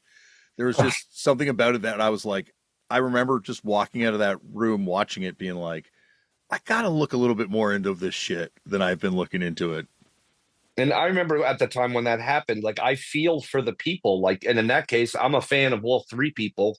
But at that time, I felt like, man, they did Matt Hardy fucking wrong, you know, like, and you know how it is at the time, there was parts of the story that were publicly known, and you know, the shit like someone has the fake phone, or maybe that was Triple H who had like the, you know, the his wife or girlfriend finds the burner phone, and then there's this whole other relationship thing. And it's always like, you know what, if you don't want to be with someone, like don't be with them. Like to me, it's fucked that Matt Hardy and Lita are this thing and Edge is their fucking friend. Like you could put a fucking gun to my head and try to get me to I'm not Hulk Hogan. Do you know what I mean? You could put a gun to my head and I'm not gonna fuck any of my friends' fucking wives. You couldn't pay me to fucking do it. It's a line you should never, ever, ever cross. And the fact that these people find a way to justify it or normalize it or whatever. And no knock on them. They've all grown as people and who knows what their particular scenarios were. But I'm just a big stay true. You know what I mean? Just if it's not for you, get out. But if it's for you, then be honest and be sincere and don't be like Sonny and have everyone like running a train on you in the back while your husband is having a 4-minute match in the ring. You know what I mean? Just be with someone or don't be with them. I think it's wrestling like I say this and I only mean it half jokingly, but like the sketchiest, most terrifying person you meet in punk and hardcore will be amongst the most normal, upstanding person you'll meet in pro wrestling. It's interesting. Yeah, it's so weird. Like, and so there's good and bad in everyone, and there's some people that are so good and some people that are so bad. But it's hard for me to say. Like, there's certainly evil people, and I see them for what they are. But I always feel like there's more, people that just want to see a show and people that just want to perform. And yeah, it's hard. Yeah, it's definitely tough. My biggest thing is I just wish, like we said earlier, that more people would just buy the fucking ticket. Like we're in a time now where companies like Ruthless Pro Wrestling announced they're going to be running their last show, and other companies or everyone's having financial difficulties. And it's like, you do the math. Like if they're flying in 10 wrestlers to wrestle and the tickets are $30 and there's 200 people at the venue, do the fucking math. You know what I mean? You got to pay for flights, hotels, the ring, the room, the sound, the camera guys, the stream, whatever. Like wrestling has more costs involved than a hardcore show does in a way, but more people have the potential to come to a hardcore show than to come to a deathmatch wrestling show. Like to me, as great as wrestling is as we know it, I feel like to the average person, if you're like, yo, there's going to be this thing with wrestling, they're just like, no, like I don't want to see it. I don't want to hear about it. Like, and that's crazy because I'm sure you've done this too. Anyone I've ever brought to wrestling for their first show, and whether it was an indie, whether it was WWE or whatever, and we're sitting close, all of them are completely blown away. Like they can't even believe what's happening and how it happens and the pacing and the talent and the way the audience the audience knows what to do as far as the catchphrases and whatever. It really is a magical art form. And you said earlier about how where sometimes WWE feels so slow and sometimes AEW feels so fast. I think part of the magic that's missing is like that ECW style, which was we got a slow match, we got a fast match, we got a blood match, we got a girl dancing on the arena, we have music, but real world music and stuff like that. They were giving you the complete, well-rounded presentation. It wasn't just this or just that. It was everything. And I've always believed that that's what a wrestling show is. Sometimes someone will point someone out to me and be like, oh, look at this guy, he's so small, or look at this guy, he's so fat as a wrestler. And it's like, well, that's great. For the one super fucking impossibly small guy, he has a spot on the show, as does the fattest fat guy you've ever seen. But they're not going to be the main event per se, but they're part of it. And then you have the muscle guy and then this guy, and that's the magic. Like you want that poster to me to be a variety show, and you want to deliver that crescendo, like building it up to be the most blow away show it can be. And you don't have to just do one style because you know what I'm saying? Like after a while, like, okay, like we've seen this match 6 times in a row now, you know? Well, I think it's also like it's funny that wrestling is such a TV product and so much of the money is generated for these big companies through television. Television rights Yeah, fees. television right fees because like same with like a hardcore show and it doesn't matter or any concert. Like if I showed you an Iron Maiden show on YouTube or a Psycho Sin show on YouTube or even like Breakdown in Thompson Square Park, like one of the greatest shows of all time, it would have been a trillion times better, I guarantee, to have been there to see it in person. And as good as wrestling comes across on TV when it's great, in person, it's a completely different thing. Yeah, completely. And even with the most state of the art production and state of the art cameras and state of the art sounds and all that, even then it can be very difficult to properly capture because while you might be capturing one aspect of it visually or whatever, there's other aspects that are just being missed, and that's both on the less so on the biggest levels, but it does happen there. But then I feel like that happens more the further down you go, you know? When you also, because the being in the audience at a wrestling show may be only comparable to like a comedy show where they're doing a lot of crowd work. You're involved in the show and you will affect the outcome or what they do in the ring based on your reactions, right? Like that's the great part of this art is they will use your reactions to manipulate what they want you to do. And so like it's almost like I could see virtual reality being something I would want to use to watch Oh wrestling man, in because like you'd want to see what the audience around you is doing. You want to see how they're taking it and their reactions.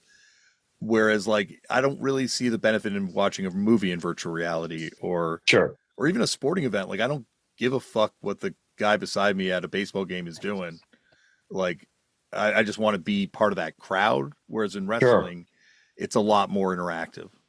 Yeah, 100%. And you're so dead on. Like it is all about those reactions. And I think of all the times that I've been at a show and like you'll see the wrestlers like, they'll just single out, not in a bad way, but just the way they'll speak to individual people and whether it's dissing them because they're bad guys or saying something that pops them.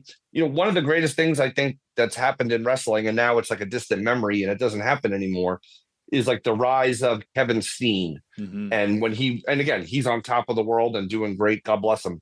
But like when he was on the rise and working Gorilla and stuff, the way he would improv and shit talk and mock and fall back and all this, he's doing almost like a live comedy routine while and spoken word while he's having this fucking 5-star match. And I always remember the story, like in wrestling folklore, like Kevin Steen or now Kevin Owens ran into like Steve Austin at an airport and was like, hey, do you have any advice for me or whatever?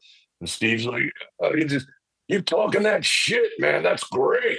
You talk that shit. That's great. And that's kind of, I feel like, what got him in the door. And obviously, it doesn't work as well in an arena unless he has a microphone on. Because a pro wrestling gorilla, if he just starts talking shit to you or his opponent or the ref or whoever, the whole fucking building can hear it. And that to me was just so unique and so compelling. And I had never seen anyone do that before. And I don't think I've really ever seen someone do that since. Like that was exclusively like a Kevin Owens or Kevin Steen thing. It's funny you said him because I was just thinking like one of the greatest live experiences I've ever had entertainment wise. It was Kevin Steen winning the ROH title in Toronto at the Ted Reeves Arena. And I was going to bring it up because like that moment, the way it felt in there, and like I've watched it since, and no diss on the ROH production because they did the best they could, but it's in like some shitty hockey arena on the outskirts of downtown Toronto. But to be in that room and the way that whole room got behind him because it's Canada and it didn't matter if he was the heel was just like there was nothing like that. And just like the way everyone was kind of brought in to that experience, like you see it in concerts, but like then again, like they're not interacting with you, or if they are interacting with you, it's like in a very sort of like I guess macro kind of way. Whereas like Yeah. Steen's looking in my eyes at one point, and Yeah. like And he's talking about your shirt or your yeah, beard or your whatever. Yeah, or there's just like sort of this acknowledgement of like, like I remember booing Shelton Benjamin at that show and him looking right at me and being like, "What?" And just being like, "This is so fucking cool that there's this sort of like type of because you can't do that at a play. You can't do that No. you can do it at a sporting event, but they're not going to play with you. They're going to fucking storm off or get you ejected. But this is what this show is. Or like But yeah, it's part of the art. I, I growing up in New York, I always going to shows as a kid for WWF and stuff like that. The amount of shit that the people in the audience would say to the wrestlers was like mind-boggling, and it was so entertaining in its own right. You know what I mean? Where whoever wrestler was in the ring, and then somebody would just yell out like, "Hey, like, where's that money you owe me?" or whatever it might be. You stuff that gets the reaction or it makes that moment, and then it's hard to explain. But yeah, there's nothing else like that because obviously a movie is canned. There's nothing that's going to interact with you. A play is live, but it's live like line for line. There's no ad libs. There's no improv. Wrestling is at its heart improv and just working with what's there. It's like it's funny that you could opposite sides of the same coin. We've all seen 100 times where like Ric Flair just points out into space and is like, "Sit down, fat boy." But there is no fat boy, and there yeah. was no one standing up at that point. That's just him, creative visualization, as Mike from District 9 said in the movie. Like, yo, everything I write is real, but like a lot of it, most of it is fake. But I forgot my point. I lost it No, with Mike. I feel like what you're saying there is spot on, and that's like what I love about wrestling is there is this sort of like playing with the reality of things, and I think that's why I think people go to wrestling for a lot of different reasons, as you know better than I, but there's a segment that goes there because they can yell at the lions Yes, 100%. and they know the lion. Like I remember going to see, I saw like an indie show here years ago, and it was when Monty Brown was still kind of wrestling, The and alpha male. the alpha male, and he had played for the Buffalo Bills or the Argonauts, somewhere where Doug Flutie had also played. Okay. So we were like, me and my friend were like going, "Where's Doug Flutie?" And he shoots me this look that's like, "I would kill you." And there was like, obviously, like, I'm like, yeah, maybe I'm going to stop this. But there's like a segment of that fan base that's doing that at every show where they know that, like, where else could you yell at someone who's 6'5", 300 pounds of muscle and get away with it? Like, nowhere. And it's part of the show, even if, and sometimes, you may have to evacuate. Do you know what I mean? Like they may start coming for you. And if they come for you, my policy is always, you can't get me if I'm not there. I'm not going to sit there and wait. Yeah. I will like say that there's a moment and you can always feel it where that energy changes and you're like, this person's not playing with me anymore. And I should Like La definitely, Parka, for example. yeah, Like yeah. people try to fuck with La Parka. I don't know why they ever would. And man, he just fucking rains doom on people. And why would anyone ever try La Parka? Why? I Hey, just I'm think, gonna pull off this guy's mask. Like, like, what? unless you're like a high ranking MMA person, why would you try a wrestler, period? Ever. It's never going to go well. This is someone who gets hurt for entertainment. Like they're going to be able to take so many more hits and abuse that you will be able to dish out and probably have some offense to answer you with too at some point. And that's the crazy thing too with wrestling and extreme wrestling is like, hey, if you're an MMA fighter, you're going out there to have your fight, and it may turn into a whole slugfest or a kick fest, or it may be a quick choke or whatever it might be. It's going to be whatever it is, and you don't know. But if you're going out for the main event of a death match and you're looking at all the stuff that's around, you're like, all right, well, someone's going to go through all these light bulbs. Someone's going to go through this. Someone's going to fall off the fucking second story. Someone's going to do this. Like, and you're just going to do it all. Like you or your opponent, all this stuff's going to be done to you. And you go into it knowing that you can't like do better and then be like, oh, I was able to stop him from doing this. Like, no, like you're taking all of it. You know what I'm saying? And I've seen guys like, go through 10,000 fucking light tubes and then go right to the airport, dude. literally right to the airport. And I'm always fascinated with that because they're still bleeding. Do you know what I mean? And they'll bandage up or tape up or whatever. But I always think of like, how do you get through TSA? Like when you're just standing at the machine and then suddenly there's like the line of blood, comes out of your shirt and just runs down to your hand, or it's, bleeding through your clothes. And uh, and then you're on the plane. What if you're sitting on the plane next to Masada? You know what I mean? And then Masada's just got all this blood in his hair or running down his neck. But I've never heard once of a wrestler being turned away from a flight or any issue because the fact that they're actively bleeding, which to me, if I was in charge of the plane, I might be like, you got to close up those wounds, buddy. Yeah, I think it speaks to, because we can definitely think of some wrestlers that have been turned away from planes, not for bleeding, but for other Right. reasons. And I think it speaks to the compartmentalizing or the mentality of this type of wrestler, where these guys and Jeff Cannonball, shout out to Jeff Cannonball, going through a lot of health struggles right now. One of the greatest people I've ever met. Such a nice guy. But to reconcile what he did to himself and to other people in the ring with the sweetest human being that he is outside of the ring is wild. And I think that's part of the art, right? Like you can't, Masada maybe, but like some guys, you can't be as crazy out of the ring as you are in the ring. Sure.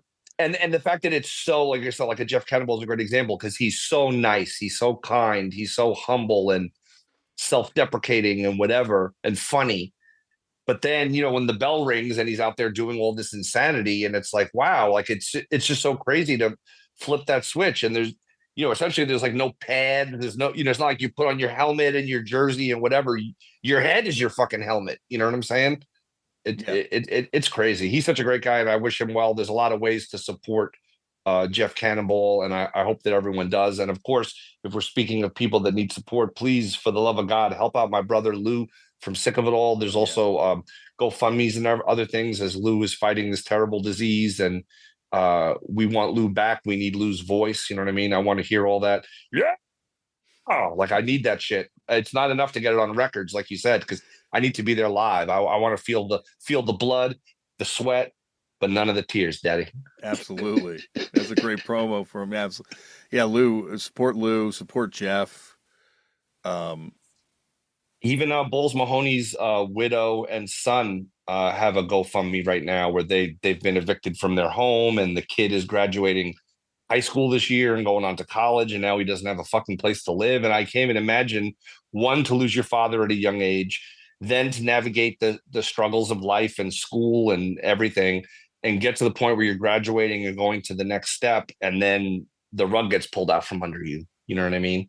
It's yeah, I can't even imagine what that's like. And you know how it is when you're in it, you just have to go and fight. You have to do whatever you can to get through and survive. And yeah, my heart is with all those people and everyone else that's out there that needs help, that needs support. And not everyone is lucky enough to get any help or support. You know what I mean? Like people like Lou and Jeff and everyone else we're talking about have also, put in thousands of hours and connected with so many people and touched so many lives that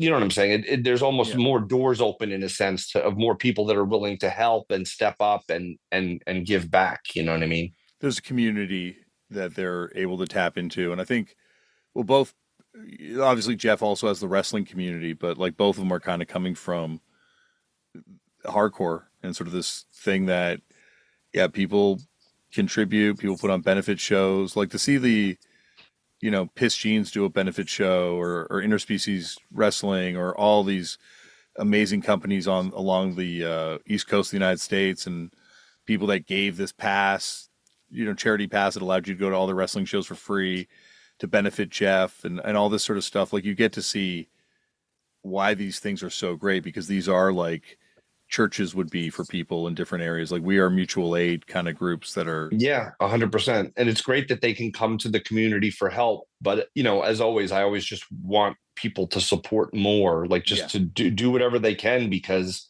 you know how it is. If it was you or me in that situation or the people listening to this and they felt that way and they were dealing with those obstacles and challenges, and even if someone doesn't have money to give, sharing the link to the GoFundMe, go live on your Instagram or whatever and talk about it for 5 minutes. Like literally anything helps. Anything that'll put an eye on it or whatever helps. And it reminds me, the first time I ever met Jeff Cannonball, I was booking the wrestling at the Gathering of the Juggalos, and I was trying to put a card together of like wrestlers from the New Jersey area, and we were having like a death match centric event as part of it. So I was like looking, just looking into everything, and I'm like, all right, Matt Tremont, Jimmy Lloyd, he had just won Tournament of Death at that time, and then I look more, and it's like Jeff Cannonball, and then there's this other wrestler who I won't name, but there was a bunch of people that I was, all right, that's an incredible car, to get all these guys in one car to come down and wrestle. And then as I got closer, Matt Tremont had some concerns, or he wanted to just travel, or for logistics or whatever it was. Him and his wife were going to travel separately in their own car and whatever. So I'm like, whatever you want to do. And then, but I still have this car with Jeff Cannonball, the other wrestler, and whatever. And I always remember, and I don't know Jeff at all, and I didn't even speak to him to book him. I just messaged him or whatever. And I can't remember what band shirt he had on, but I'm in the, it's the Gathering of the Juggalos. So like, there's not a lot of people with hardcore or, metal shirts or whatever. Maybe it was Bold, whatever it was. It was like a fucking hardcore shirt. And I know who he is. So he comes up and introduces himself. And I'm like, oh, you're into hardcore music? He's, oh yeah, fuck yeah, blah, blah, blah. And to me, honestly, Jeff was almost like an add-on. He was a supporting player in that carload I was building. And then Jeff's like, oh yeah, by the way, the other guy said he's not coming. Now, meanwhile, we're standing in the backstage in Ohio, and Jeff's telling me this, and it's not Jeff's fault, but I was so mad that one of the people I try to build the car around, that's not Matt Tremont or Jimmy Lloyd or people like that, didn't bother to fucking say anything, and then just tell a guy to relay a message at the end of a 10-hour car ride. But the point of all this was that I had an idea for a match, and the reason I found Jeff was I was familiar with his wife's wrestling, Tara Calloway, and I knew they were, married not in the at that time, not in the legal sense, but they were married. So I was always trying to think of what could be done that's never been done or whatever. And I came up with a match called Till Death Match Do Us Part, or Domestic Death Match or whatever. Husband versus wife, main fucking event. And then I got a lot of household items that wouldn't normally be in a death match, but because it's domestic and it's husband and wife, there's all kinds of plates and like just different things that wouldn't normally be in the match. And him and Tara went out there and fucking tore it down. And Jeff was so great to work with. They were both really into the idea of this. And I love, anytime you could do something new or different, or just put a different coat of paint on the same thing. And in doing so, you could spotlight some really good and talented people. And they love the experience, coming down and being there for the whole weekend and whatever. But I always remember that domestic or Till Death Match Do Us Part, whatever. Just a husband, even to this day, no one's ever done it since. A husband and wife death match. Why not? That's amazing. Yeah, I think it's on you. I'm pretty sure it's on YouTube. Like it's like fan footage or whatever, but I'm pretty sure it's on there. Yeah, Jeff, when he was on the show the first time, talked about meeting you at the Gathering. I think it was before. Yeah, you he was just so great. He made such a good impression on me, and the fact that he showed up, because when the other guy decided he wasn't going, that fucked up Jeff's ride situation and all that. And Jeff still showed up with his wife, and even better was that he didn't call me, because then how do I get there? Like, how can I get a car in New Jersey? Like, he's just like, I got this booking, I got to be there. You know what I mean? And you got to love people that see it through. So I'm glad he had that great experience. And same thing with him. Like when his soda show started to blow up, I thought that was going to be like a really big thing, like bigger than it was. Like it was going to just keep going and going. And then suddenly he'd have his own, slot on the soda fountain at Taco Bell or whatever, you know what I mean? Like his soda of the month or whatever. But that to me is, again, that's something out of nothing mantra. Like, he's sitting around, he likes soda. Everyone has a phone. And you just do like 10 or 15 second soda reviews, because how much insight can you offer? You know what I mean? Like, oh, bubbly, or, oh, like, because there's always all those horrible sodas you see on the shelf that, like, you're always like that Roddy Piper bubble gum soda. That's like, look, I love Roddy Piper more than anybody, bubblegum's okay, but the idea of bubblegum soda just sounds fucking disgusting. Like I don't want that. I only ever had the Hubba Bubble one. I don't think I ever had the Roddy Piper Oh one. So man, I didn't know Hubba Bubba had one. it wasn't great, like you're saying. Yeah, Like because it's bubblegum flavor. It's just like pizza. Pizza is one of the greatest tastes in the world. But then you're like, oh, these are pizza potato chips. Like, no, they're not. Not at all. I fuck with a pizza potato chip. They're But it's actually not the same. It's the no. same thing. Like I always say, in a world of nachos, why do Doritos exist?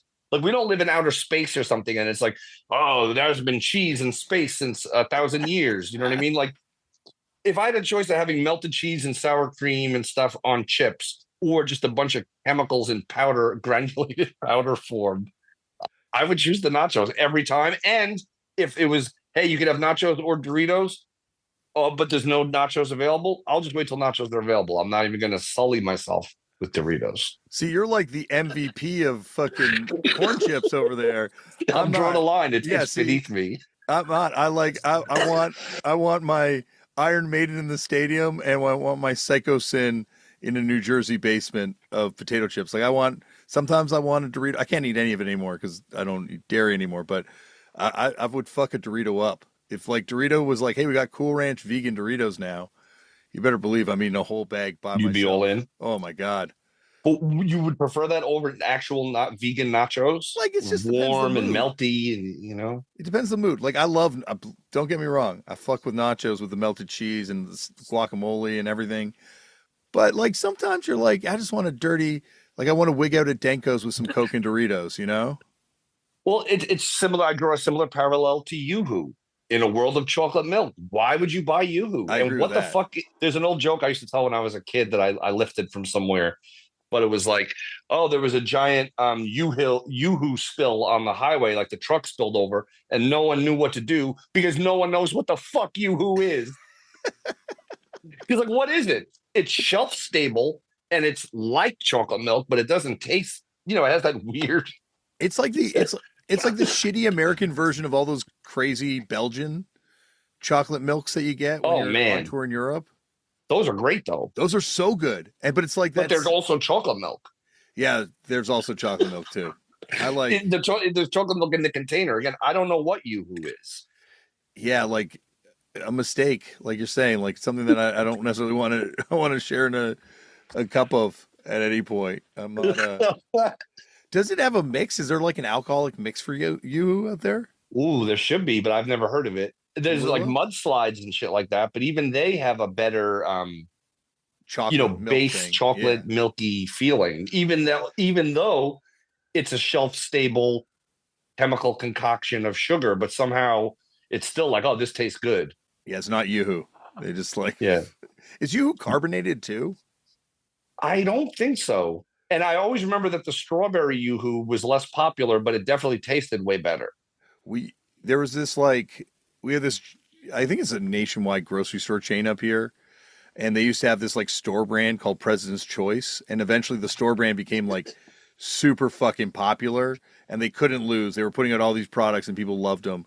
And they did a chocolate soda, like a chocolate flavored cola, Mm. black cherry cola. And it was the Oh, most disgusting chocolate black cherry cola. I too tried. much. It was so gross. And I think it sunk the company. Oh I my god! remember, It was like the ET on Atari 2600 yes, of exactly. Canadian soda. I remember the news, like a news broadcaster, he was like, dude, there's a huge report on this company and how successful they are. And he's like, Dave Thomas was his name, I think, too, like the Wendy's guy. And he's like, and here's our new chocolate cherry blah, blah, blah soda. And the newscaster drank it and was like, that's disgusting. That is horrible. Chocolate is one of those things. It's perfect. Like it's impossible to fuck up. It already exists in the perfect form, just chocolate. And then they can make it liquid chocolate. They could melt it. It can be frozen. You could like dip frozen things into a thin layer of it. There's so many things you can do, but none of them involve that. Like it should never be that. Yes, I 100% agree. Um, this came up on the podcast recently with Justice, and it's now led to some debate. Um, when do you remember first seeing spin kicking showing up in New York hardcore?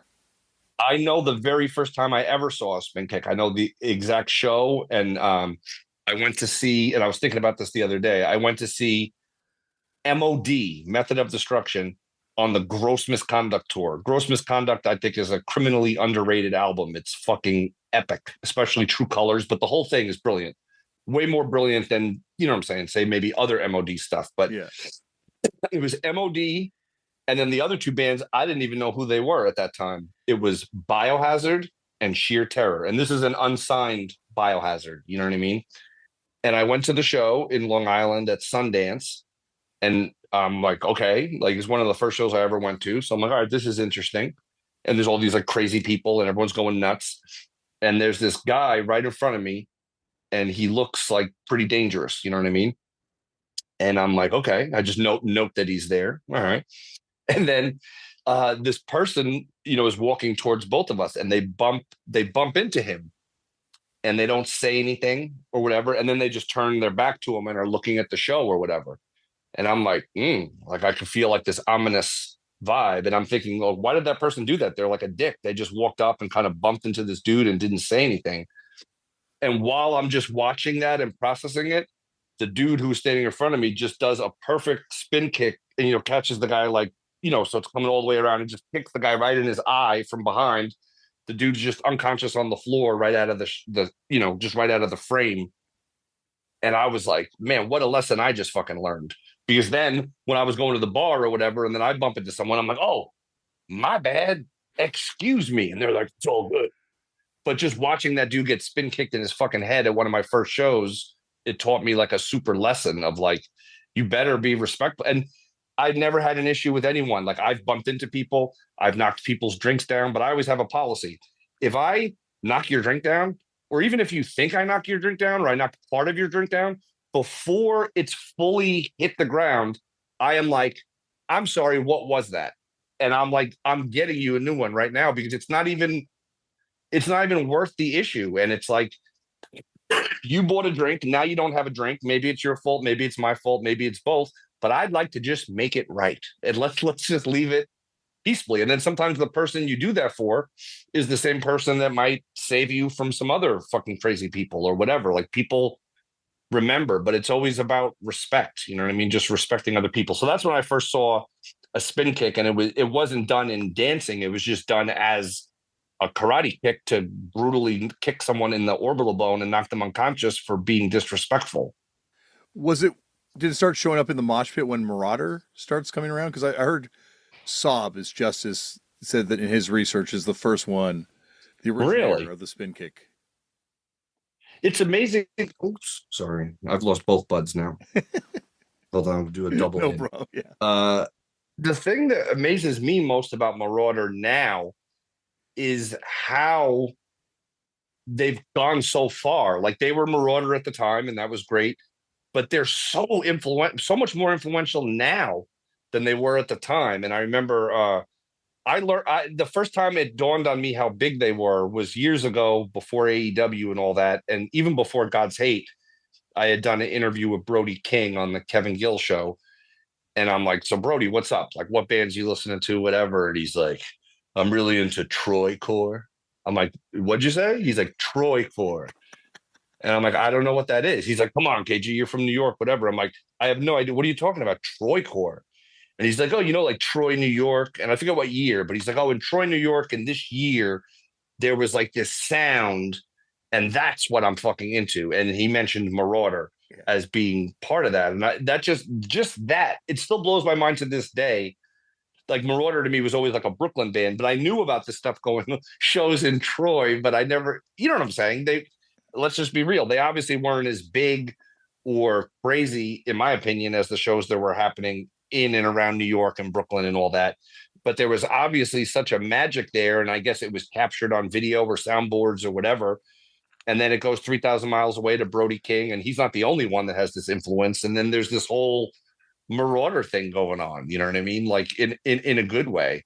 But I don't know candidly about if I just remember, yeah, Saab just being one of those people that was just like a, so to say, I don't mean this in a derogatory way, just a crazy person, like a crazy, dangerous person. So to me, the nobody, I would just be like, oh, hey, Saab, how are you? Do you know what I mean? Like, and I don't think he ever knew who I was, ever, any of the times I said hello to him. But I just felt like that's a cool way to like, I'm just here to see music or whatever. And if saying hello and being respectful to everyone makes it so that I'm not the person being stuffed in the dumpster at the end of the night, I'm glad to do it. Yeah, because like they had a mystique right away. Like obviously it's grown, but like Andy from Every Time I Die had a Marauder tattoo. He had no tattoos then. What? He just had a Marauder arm piece I tattoo. didn't know that about Andy.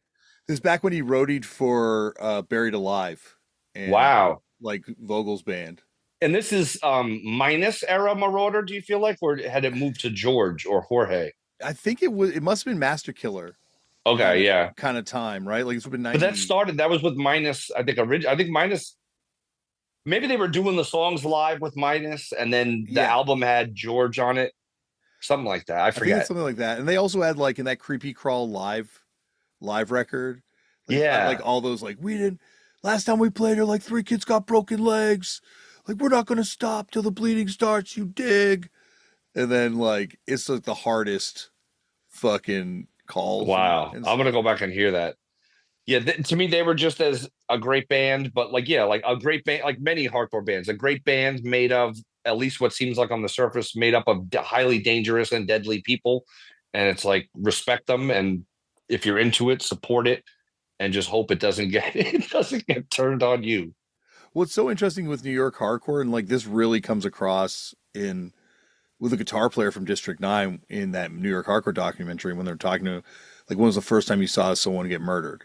He's like, I was 8. And then it's just like the trauma these guys are living with. This isn't suburban hardcore, which I think is like a No, critique a lot of times of this kind of music. It's like this is like lived traumatic shit that these people were coming out of, and it's not like they were going to therapy before they started playing in these no. bands. The So this, music was the therapy. The scene was the therapy. The life that Lord Isaac, or Danny Diablo, as he's known now, the life that he lived, and the pain and the experiences and all that was happening in Queens, in the Bronx. You have District 9, but yeah, all these people, everyone was traumatized in some way. You know what I mean? And this is like that was our healing, or that was our place where we were all accepted. We all had a home. We all had a place to belong. You know what I mean? And a place to escape and build ourselves up and get your confidence. And you know what I mean? Like, I just think about that because I started going to those shows. I got pretty much everything I ever got to do in life happened because I started going to hardcore shows. Do you know what I mean? And it taught me how to look at the world. It showed me how I could be successful. It showed me a myriad of business models and things that you could do, because there's all these like, oh, what about merchandise? What about a zine? What about, the record itself and the production and the packaging and all that stuff? And all that stuff is literally got me the job in video games, and the job in video games got me the jobs in wrestling. But it all comes back to that hardcore reality and those hardcore experiences and what I learned from those songs and at those shows, and the brotherhood. I was the biggest Murphy's Law fan ever, and I was a huge Beastie Boys fan too. But like, so that's part of the reason when I was like dissing Earth Prices. Excuse me, because the bands I liked were throwing beer on everybody and they were partying and they were having that outlet, you know what I mean? But it was just, um, yeah, like just seeing that stuff, man, it really opened up every possibility and every door. And it just taught you about life and how to live it. And people like Jimmy. So I'm a big fan of Murphy's Law. And then I would keep seeing, Jimmy, I'm like a strange looking individual, and Jimmy would notice me being at the shows. And then he'd notice at that time they were like banned at CB's or whatever. So anytime Murphy's Law played within like 120 or whatever number of miles, I would just go. So anywhere in New Jersey, anywhere in Connecticut, Massachusetts, wherever Murphy's Law is playing, like I'm there. And then after I did that a few times, I always remember I went to the bar. I was at the bar in the venue right after the show, and I'm like waiting to order my drink. And Jimmy, I guess there was no more beer backstage or whatever. So now Jimmy pushes his way through and is right next to me at the bar. And I'm like, Jimmy, what's up? And he's like, what's up, man? And I'm like, bro, I came here from fucking Queens today to fucking party with you guys. He's like, yeah, bullshit. You came here from Queens? And I just show him my driver's license. And he's like, holy shit. And then I forget how it even. Oh, I remember I was working on a record with this band called Stick Figure, not the famous jam band Stick Figure of today or whatever. No, the And band that you sang in, yeah, Cage, the and original Cage before yes, other Cage. the original Cage and the original Stick Figure. I feel like I should put the Stick Figure EP up on Spotify and all that shit just to get all the accidental listens from that. I forget who has that current Stick Figure, but I know they're popular in like there. like Slipknot, the other like the Revelation Slipknot. You know, like that's got to be one of the highest selling Revelation records ever, just because so many Confusion. new metal kids made the mistake of buying that one. What a great fortunate mistake for them to make, because I think that Slipknot 7-inch destroys anything the other Slipknot ever did. Like that first Slipknot record is pretty hard, you know what I mean? But then it kind of gets, you know what I'm saying? Yeah, like I Obviously, can see why people like it. It's just once again not for me type thing. Whereas Connecticut Slipknot, that's 100% for me. yeah, Revelation was so influential, and even Discord, like it's amazing because, like, on one hand, they're a business and they're putting out records that people want to hear, and the bands benefit from that and tour. But what they're also doing is literally just low key demonstrating, like, well, who the fuck am I? And I'm doing this. So what are you doing? And why aren't you doing something? And I think that's something the deathmatch scene could use, because outside of everybody wanting to be a commentator or everyone is a photographer, like there's other really important things that are part of wrestling that those spots are currently unfilled. Like aim for the spot that's not filled and bring something new to the table, because that's how you raise the bar. But to finish that Jimmy story real quick was, so we hit it off at that bar. And then, back then I used to always write letters to anyone I was into. Like if it was, I'd write letters to Mike Muir from Suicidal Tendencies. I write letters to AJ Novello from Leeway. Um, so I wrote a letter to Jimmy because everyone had a PO box or a street address on their record. And I wrote a letter to Jimmy and I said that I'm recording the Stick Figure debut record. I was like, and I hope you don't mind, but we have a song that we sampled you in. We sampled Jimmy's voice. And I'm like, I think it would be much cooler to have you come to the studio, to Don Fury's Demo Studios, and lay it down with us. It'll take you 5 minutes. But either way, is it cool if we sample you, and alternate, can you come to the studio? So I just mailed this letter like in mid to late November, because the only date we could get at Don Fury's, it was like December 26th or some weird, like after Christmas. And I always remember that, oh no, maybe it was January 2nd, whatever it was right after a pivotal holiday in that Christmas window. And oh yeah, it had to be in January, because so I sent the letter and I didn't hear back in that short time frame. And I always remember it was New Year's Eve and I was sitting at home and the phone rings and there's no caller ID, there's no cell phone, there's just a phone in the wall. I'm like, hello? And you're like, hey, Gill, it's Jimmy from Murphy's Law. I'm like, what? Like, Jimmy, what's going on? Hey, I just got back from the airport. I just got back from Europe. And I got this letter from you. Did we miss? Is it too late? Did I miss the studio? I'm like, no, it's like the day after tomorrow or whatever. Maybe it's January 2nd, whatever. I'm like, oh yeah, no, it's like Saturday or whatever. He's like, all right, yeah, I'll be there. That sounds great. Then he's like, what are you doing tonight? And I'm like, and it was New Year's Eve. He's like, what are you doing tonight? Which is I'm their like, anniversary of them forming, right? Their first show ever yeah, was on New that Year's was their Eve. first show ever. And he's like, tonight Gua's playing under a fake name at CB's. Wrong. The Ultimate Gua tribute. He's like, you want to come down? And I'm like, oh yeah, like I got my girl with me. Oh yeah, just bring her.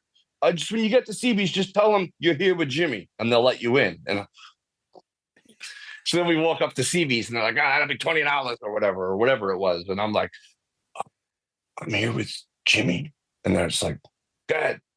And then me and my girl got to watch Guar play without their makeup, and they opened with Ham on the Bone, which is like my favorite Guar song ever.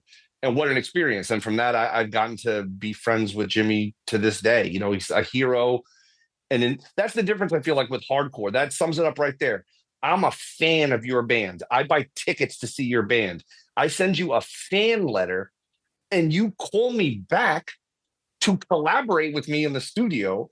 And you invite me to CBGBs to hang out and put me on the fucking guest list to be down with this. And then after that,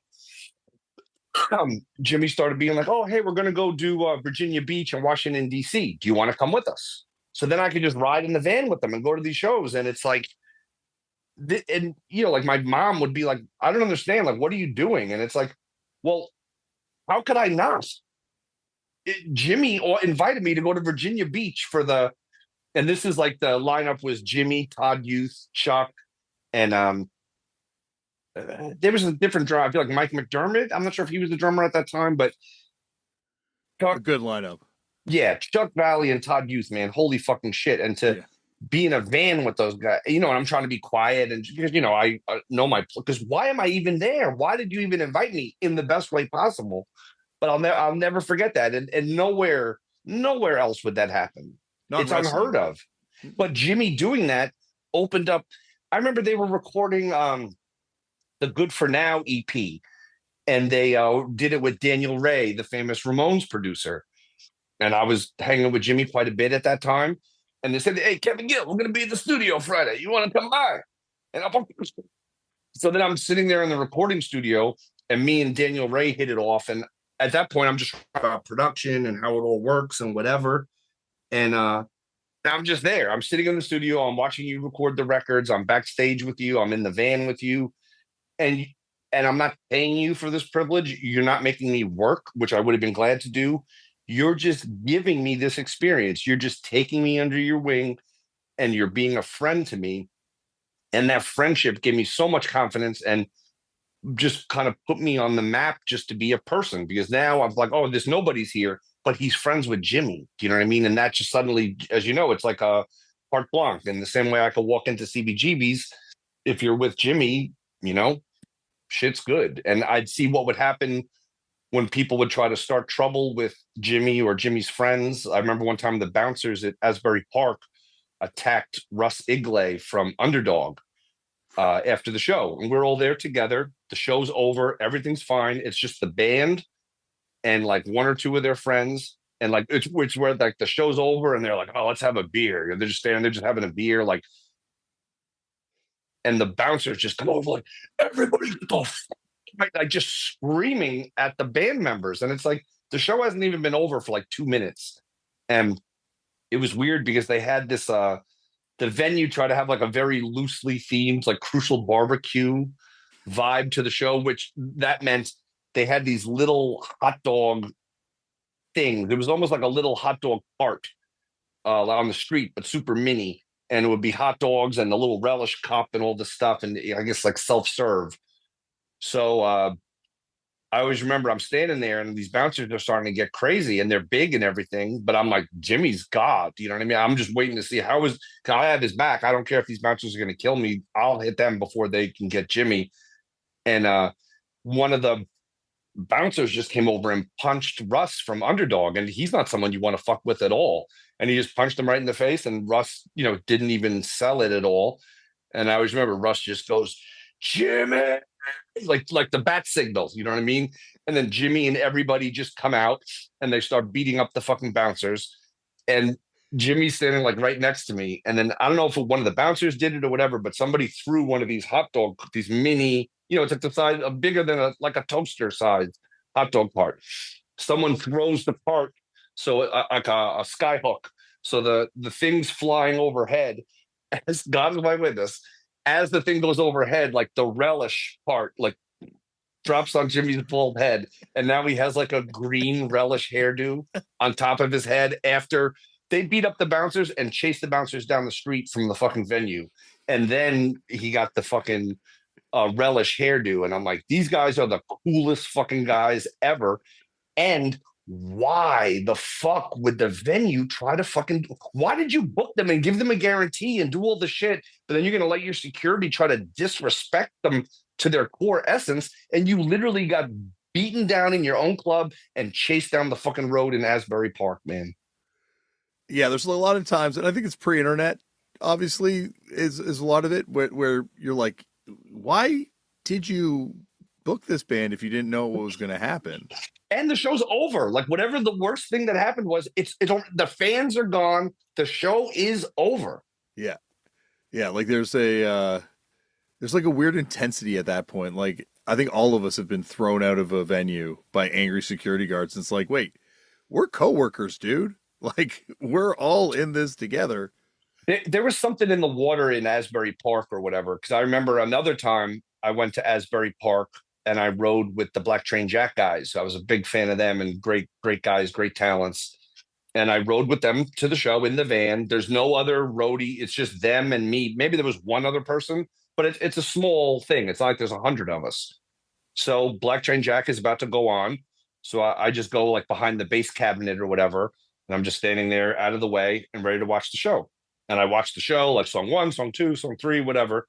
And then all of a sudden, like halfway through the show, just some bouncer comes over and is screaming at me to get the fuck off the stage. And it's like, meanwhile, I've been here the entire time. The band has no issue with it. There's no issue. Just fuck off. You know what I mean? So the bouncer comes over and is screaming all the shit at me. And whatever I told him, like, go fuck yourself or whatever. So then, he could easily beat me up. So he's all trying to puff up on me. And then the band noticed. And then the band like stops and is like, hey. And they just, cut a promo on the fucking bouncer. And they're like, if you fucking fight him, you can fight all of us. And then the crowd starts like frothing because the locals, they obviously know what shitheads these bouncers are. But we punked out the bouncers. It didn't come to blows or whatever, but the band checked them for their reckless aggression and whatever. And again, if I'm some drunk guy running off across the stage and knocking over pedals and amps and whatever, that's one thing. If I'm with the band standing behind the fucking cabinet and I've been there for 35 minutes already, just go fuck yourself, man. Yeah, it feels like also that period of like where post Nirvana moshing is now, bands getting on stage, like all these lines are kind of being crossed in a mainstream kind of way. I think it took like a good 30 years for bouncers at shows to realize like to get the memo. Wait, yeah, they're not fighting each other. That this is how they dance or whatever. They're just like going crazy. the idea of like throwing someone out for stage diving at some of these shows where there's like Oh, 12,000 stage divers now, it's like good luck.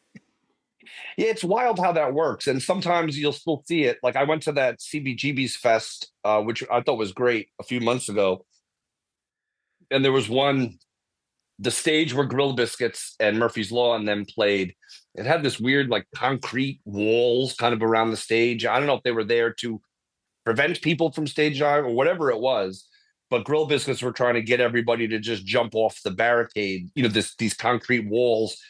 And you could see Civ like, oh, he's working his way over and he's like singing up on this concrete embankment. And then like security starts moving closer to him, like, and he's like, hey guys, just leave me alone. Like I'm just singing over here. There's nothing to, and he's trying to get the crowd to treat this concrete embankment like it's a secondary stage without a barricade. And if he's up there singing, people will start diving and whatever. So the security is getting closer to him either because they could sense that or they're just trying to keep their eye on him. So he's like trying to low-key get them to just give him enough space to let everyone go more crazy. But I want to say that too. I know a lot of people diss like CBGB's Fest and whatever, like, oh, fuck this and whatever. Dude, it was fucking amazing. Do you know what I mean? I went for Murphy's Law and Grill Biscuits, and everything else was gravy. I got to see the Lambrini girls. I got to see Jack White. Who else? Oh, there's someone else major I'm forgetting. Iggy Pop played, right? Iggy Pop. Yeah. I got to see all these fucking bands play, all in the spirit of punk rock and CBs and hardcore. And it was one of those shows, like the perfect show, because I guess there was enough people being like, oh, fuck that, it's fake. And then people that don't know what CBs is, so that somehow everyone there was completely cool. There wasn't one, did you go to a festival and it's like, oh, it's my first music show and I've had beer now. Like everyone was as cool as fuck. Everyone went crazy, but in a way. So I don't know. Shout out to them for doing that. I think it's cool they did it. They probably lost, even though it was very well attended. I'd imagine they lost their fucking ass doing it just based. I mean, obviously, what does Jack White cost and Iggy Pop?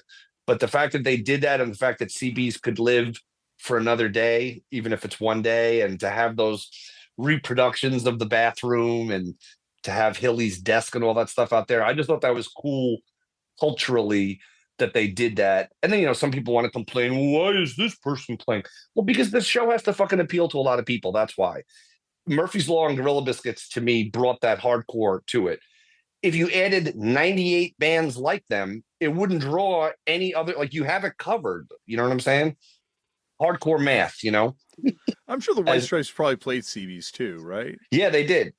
Yeah, and probably Iggy would have gotten up there at some point on that The, stage. I sometimes get caught up, like when I see people write something incredibly stupid on the internet, like I feel compelled to address it. You know what I Yeah, mean? yeah. So I saw so many people be like, "Oh, it's CBGB's fest, and oh, why in the world would Jack White be playing?" And I'm like, "Look, I'm not even a fan of Jack White, but why would he be playing? Because he's like one of the hottest drawing artists there is. He's beloved. He's brilliant as a player, and he played at fucking CB. So what do you mean? Why is he? Why wouldn't he be playing?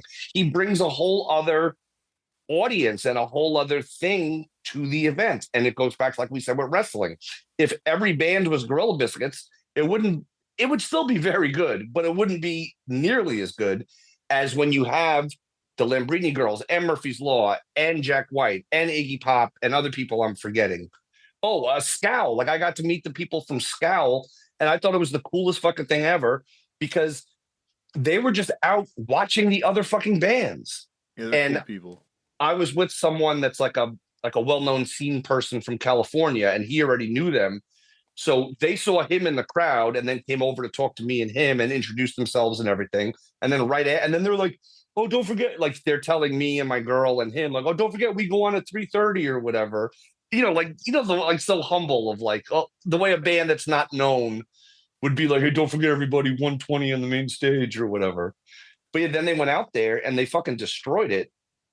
The one thing I noticed is I think the singer might have had a wig on when she was out in the audience because they were just walking around freely. And when I met her, she didn't have this amazing green hair. And then a few minutes later, she's on stage with this amazing green hair and she's thrashing around and the hair doesn't come off. So I'm like, all right, the green hair is the real hair.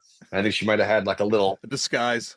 yeah, just and I get it, you know what I'm saying? But Yeah. but again, the fact that the entire band as a band was walking around and watching all the other bands play, like that's as real as it fucking gets. It's so easy to stay in your dressing room. It's so easy to stay behind the barricade and eat your cheese tray and drink your White Claws or whatever it is you drink. And it takes a lot of heart to come out from behind that curtain and just be who you always were, the person that loves music and the person that likes to see bands. What they should have done for CBGB's Fest is only book the bands from that first CBGB's compilation. Oh, like Like a it's like what bands Ed that, Gein's TV or whatever. yeah, like Tough Ed Gein's Darts. car. Sorry. Tough Darts is on it. Like the band that like no one like people are like who these guys like Ism. I think I don't think Oh, Ism's on that. Maybe it's pretty early pre it's Ism. funny. I have like pieces of stage banter like burned into my head forever. I don't remember what band. Oh, it's Roger says it like yo. This song goes out to all the isms that are destroying society today. You know, racism. But I love it. Like it's so because when you just say it like the isms, you're like, what the fuck is that? But when you look at it like that, like you know, and like it's crazy. I know all the stage banter from that agnostic front last warning or last warning, final warning, whatever, the CB show, you know. What's up? It's our last show. It's gotta be crazy more than any other. So I can keep that memory. This show is for abandoned children with AIDS and other terminal diseases. Where I'm like, wow, this is like a really narrow audience of beneficiaries. Like, so if you're God bless them all, but if you're a child with AIDS and another terminal disease, They're there for you could you. be on the receiving end of this AF benefit. Yeah, I And no feel like disrespect to them, but for me, all no. that stuff it's just it's so burned in my brain. Like, and then during one of the last solos, he's just like, on your way out, if you used to leave any additional proceeds,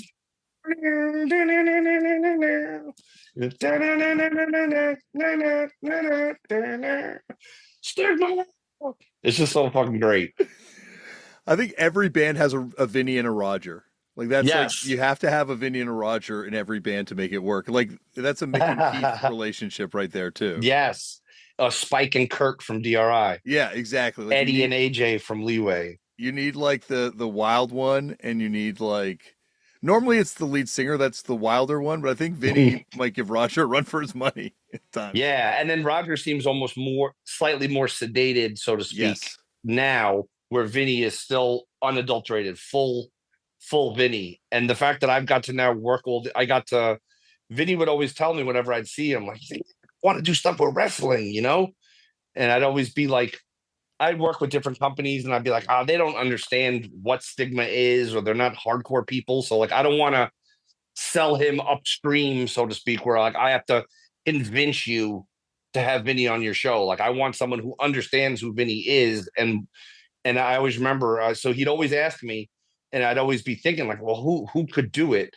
And what I posted a picture of me and Vinny on Instagram, and the next day, Bull James, who's part of Outlaw Wrestling in New York, he hit me up and he's like, he's a good friend of mine and a great guy, and he's like, oh, you think Vinny would ever want to do something with wrestling? And it's like, oh no, I don't think he does. I know that he fucking does. And he's like, you think, can you ask him if he's available on this date or whatever, and what's a good rate and whatever? So I became like Vinny's booker, you know what I mean? So I called up Vinny, and he's fucking, not only is Vinny thrilled, he already has ideas, fully fleshed out ideas, more than one, and he's running me through all of them on the phone. Do you know what I mean? Like, it's just, yeah, it's just so fucking amazing. He was so into it. And then I was out in LA, and I think we were doing King of the Death Match for 7, and Vinny was in town doing a book signing with Roger. So I reached out and I invited all of them, you know what I mean? But Vinny is the one who came. And then since he was there, Vinny jumped on commentary in LA, and Tony Foresta from Municipal Waste was like the guest host of the show. So then we just, the commentary table for like the second half of the show was me, Tony Foresta, and Vinny Stigma calling deathmatch fucking wrestling. And I'm like, what a unique subset of a subgenre. You know, it's just like wild. Like that even happened. And I love that Vinny, so colorful, so creative, so talented, so beloved, like an icon, a legend, a godfather of hardcore. And he loves punk rock, he loves hardcore, but man, does that motherfucker love wrestling, Oh man. yeah. And the boys, every wrestler on the show, you know, and people, you know, it always surprises me how many people involved in wrestling come from some kind of a hardcore music background. And you could tell anyone who's just like Vinny Stigma is here. Like if you know, then you know. So you're cool with me. You know what I mean? But that, I'll never forget that, man, being able to travel a little bit with Vinny and do these shows. And he's such a pleasure. You know what I mean? Like he's literally just such a pleasure. He's got so much great energy, and just a legend. And if anyone's never seen that movie, The Godfathers of Hardcore, about Vinny and Roger, man, a stunning fucking film. Their story is amazing. And you talked about like the things people had to overcome and all that, the horrors that Roger endured growing up, you know, and to some extent Freddie, you know, where Roger wasn't there to be his blocker, like, you know, the experiences of Ezak, the experiences of Mike from District 9, like all these people were in a way tortured or mistreated or whatever.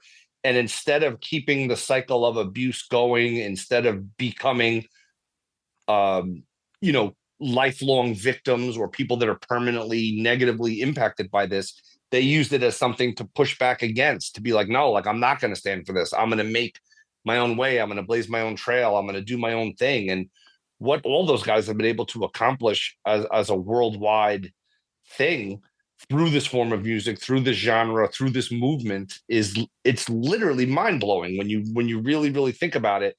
And then when you see, I always remember I interviewed Agnostic Front for my old podcast, and I did it out in San Jose, California, because fucking Kirk Hammett flew out Agnostic Front to headline one of the nights at his horror con. Like he had this giant venue to show his personal horror collection, like as a horror convention. And I'm like, this is like layers upon layers of genius. And I always remember I was sitting in the little dressing room with Vinny, and then all of a sudden Kirk Hammett comes in, because he wants to talk to Vinny Stigma, and he wants to take a picture with Stigma and a picture with Roger. And I was like, man, Kirk Hammett's like the coolest motherfucker ever. Because again, it's so easy to be like, I'm Kirk Hammett, I'm in Metallica. Oh, hello guys. Or yeah, is everything good with your show? But he was like so stoked to see those guys. And I respect that so much. Anyone, I don't care how big your band is, if you're Metallica or Guns N' fucking Roses or whoever, if you're bringing an agnostic front or any sort of real band, any sort of hardcore music on out on your tour package, or you're putting it in front of people, that's the most amazing thing ever. You know what I'm saying? It's like it transcends everything, and not every band does it, but even bands that are like aren't the the most credible or the most cool bands. I remember back in the day, Good Charlotte at like kind of the peak of their pop fame or whatever you want, or crossover fame. They had Agnostic Front opening for them on some runs and stuff. And I was like, you know what? I may not listen to Good Charlotte, but man, do I respect the living fuck out of that, because anybody would have, any band's label or management would have paid for their band to be opening for Good Charlotte at that time. But instead, Good Charlotte said, no, don't give us that money. We're instead going to pay AF and have them out here with us. Like, that's fucking respect. Well, the craziest thing about pop punk and New York hardcore crossing over, Tommy Rat was a roadie for MXPX. Hmm? I didn't. Today researching What, this. post rejuvenate? Yeah, like, Wow. which is weird because I was like, I wonder what Tommy Rat, like other than the bands that Tommy Rat was in, all the legendary bands. I'm like, I wonder what else he did, and then sure enough, he was listed as crew on two different MXPX records. I literally had no idea about that. Nor did I. And maybe there's another guy that stole his name, but it feels like Tommy Rat would, like Yeah, there's there only can be one. only one. Yeah, exactly. It's also with Agnostic Front. Back to you saying this respect for this band. That Matthew Barney film, The Cremaster Cycle, which is filmed at the MoMA, and it's this crazy art film. But there's this one scene where they go up to this floor, and on one side of the room, Agnostic Front is playing, and on the other side of the room, Murphy's Law is playing.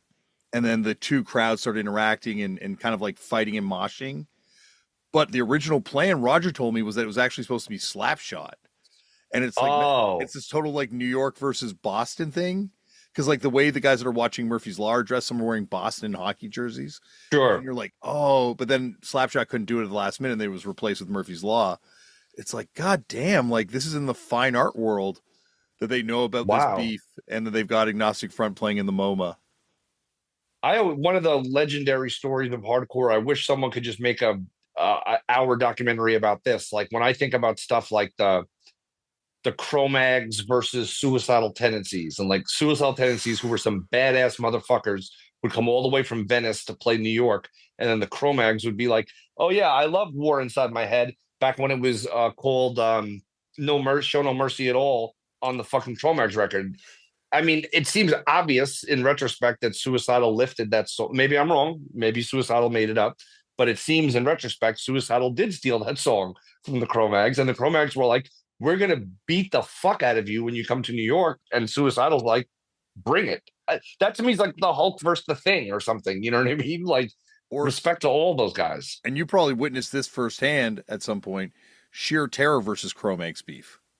Ooh, no, I don't know about that. I remember there was almost, to me, there was like almost a Murphy's Law sheer terror beef, and I don't know if that was, I don't know but if it's, that's long, and this is like long in dead. Toronto, and so I'm getting this through Broken Telephone Legend. But I heard that at one point a cinder block was dropped from an overpass into someone's Yeah. That hands. that to me, that's the Murphy's Law sheer terror story. Oh, maybe it's But maybe there's multiple no. layers. This might be a I'm millions of miles away in Toronto, hearing this stuff through like hardcore Broken Telephone. So I'm sure it probably is the Murphy's Law one, and just became the Cro-Mags in the retelling. And But who that's a knows? crazy. Possible for multiple bands to be out there. I always am grateful that Paul Bearer one time. I don't really know Paul Bearer personally, but when I started, you know, having my fun and putting out records and shit, obviously I would love to smoke weed and have some drinks and get all loco and shit. And speaking of loco, after a show at St. Mark's Place or CV's or whatever, you'd go to San Loco, this Mexican restaurant on Avenue B, I think it was, right there off St. Mark's. And there was a point where Paul Bearer worked there. Like, if you went in there to get a burrito or whatever, he would just be the guy at the counter. And I remember I was fucking drunk, and I had some kind of a giant, like a magic marker that's like a little more than a regular marker. And I don't know why I did this, but I'm at San Loco, like we all order food and whatever. I'm drunk, and then while they're making my food, I just like write my name on the wall, like Like Kevin tag. Gill, something like a tag, but just writing Oh, my like name straight on up the your wall. real name on the wall. Yeah, Kevin Gill, whatever, whatever. I don't know what I'm fucking thinking. I'm all drunk and shit, and you think you got away with it. And then I don't know if it was the next day or a very short time later. Again, pre cell phone, pre all that shit. I'm home. The same phone number that Jimmy called to invite me into this world. I get a phone call and it's Paul Bearer. And he's like, "Hey, you ever write your fucking name on San Loco again, we're gonna have a problem." And I'm like, I am so, so sorry.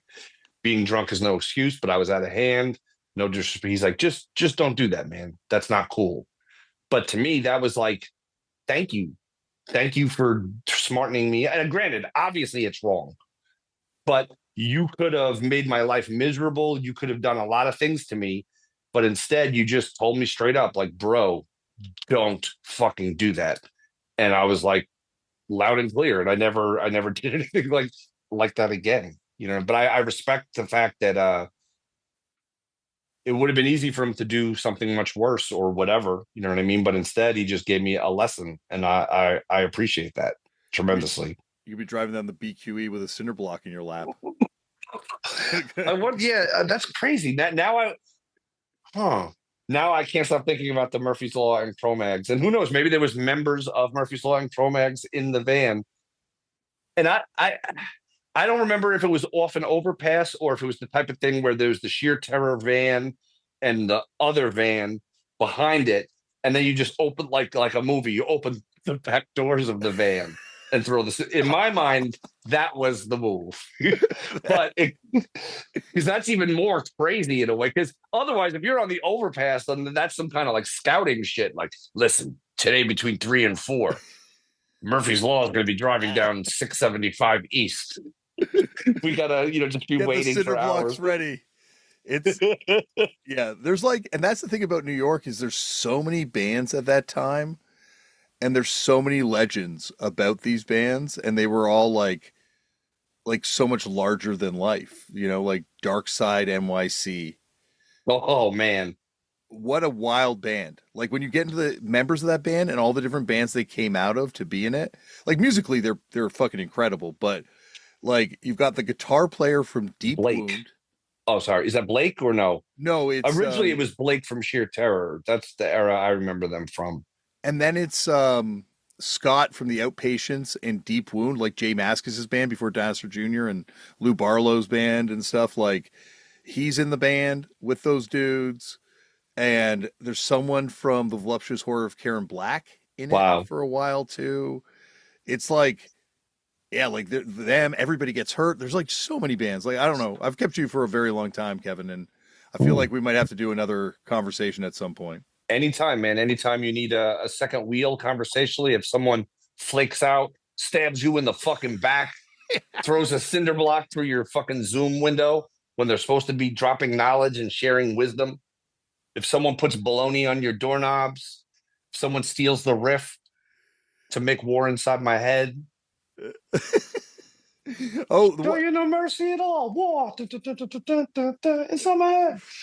we had in Toronto, our equivalent was the band Five Knuckle Chuckle, then called No Offense, who are Adam Copeland, Edge, best friends from high Oh school. wow. Grew up with them, and the drummer from Five Knuckle Chuckle actually stole Adam. I can't get over that name. I haven't heard that name before, and I can't get over the name. When I brought it up to him the first time, when he was on my music video show that I used to do, and I'm like, now I'm going to play a song for you, Edge. What do you think about Five Knuckle Chuckle? His face is like he saw a fucking ghost. He couldn't believe it, and he's like, yeah, the drummer stole me the Nirvana Nevermind CD because I didn't have enough money to afford it.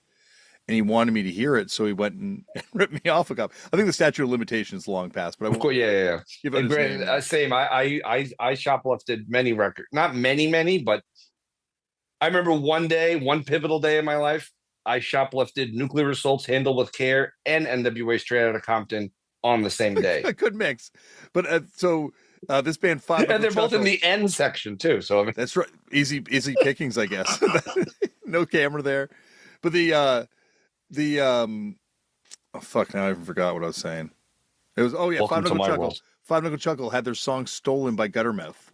Really? Yeah, ripped off completely. Lyrics changed, but the music was Oh, completely jacked. same. I remember just as a fan, Murphy's Law's Panty Raid was out years before. Offspring used the exact same riff and cadence and everything to make their biggest hit song of all time. Yeah. I didn't even think about that, but you're right on that. The other one that I wanted to ask you about is on Six and Violence's LP from 1990, the only other record released on Fist other than the Warzone record.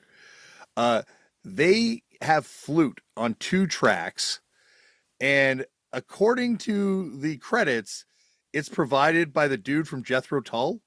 Ian Anderson from Jethro Tull plays flute and speaks on 2 different songs on the Six of Violence record, a record which I reissued on CD called Bastards of the Universe. So it's their complete first album, second album, and then a bunch of live and demos and whatever. Is it that That's a first CD. demo from '84? Is that on there too? A bunch of it is like I didn't. There's so much stuff. So we did. I don't know if it was like a 64-page book of stories and flyers, and we just fully maxed out what 2 CDs could do.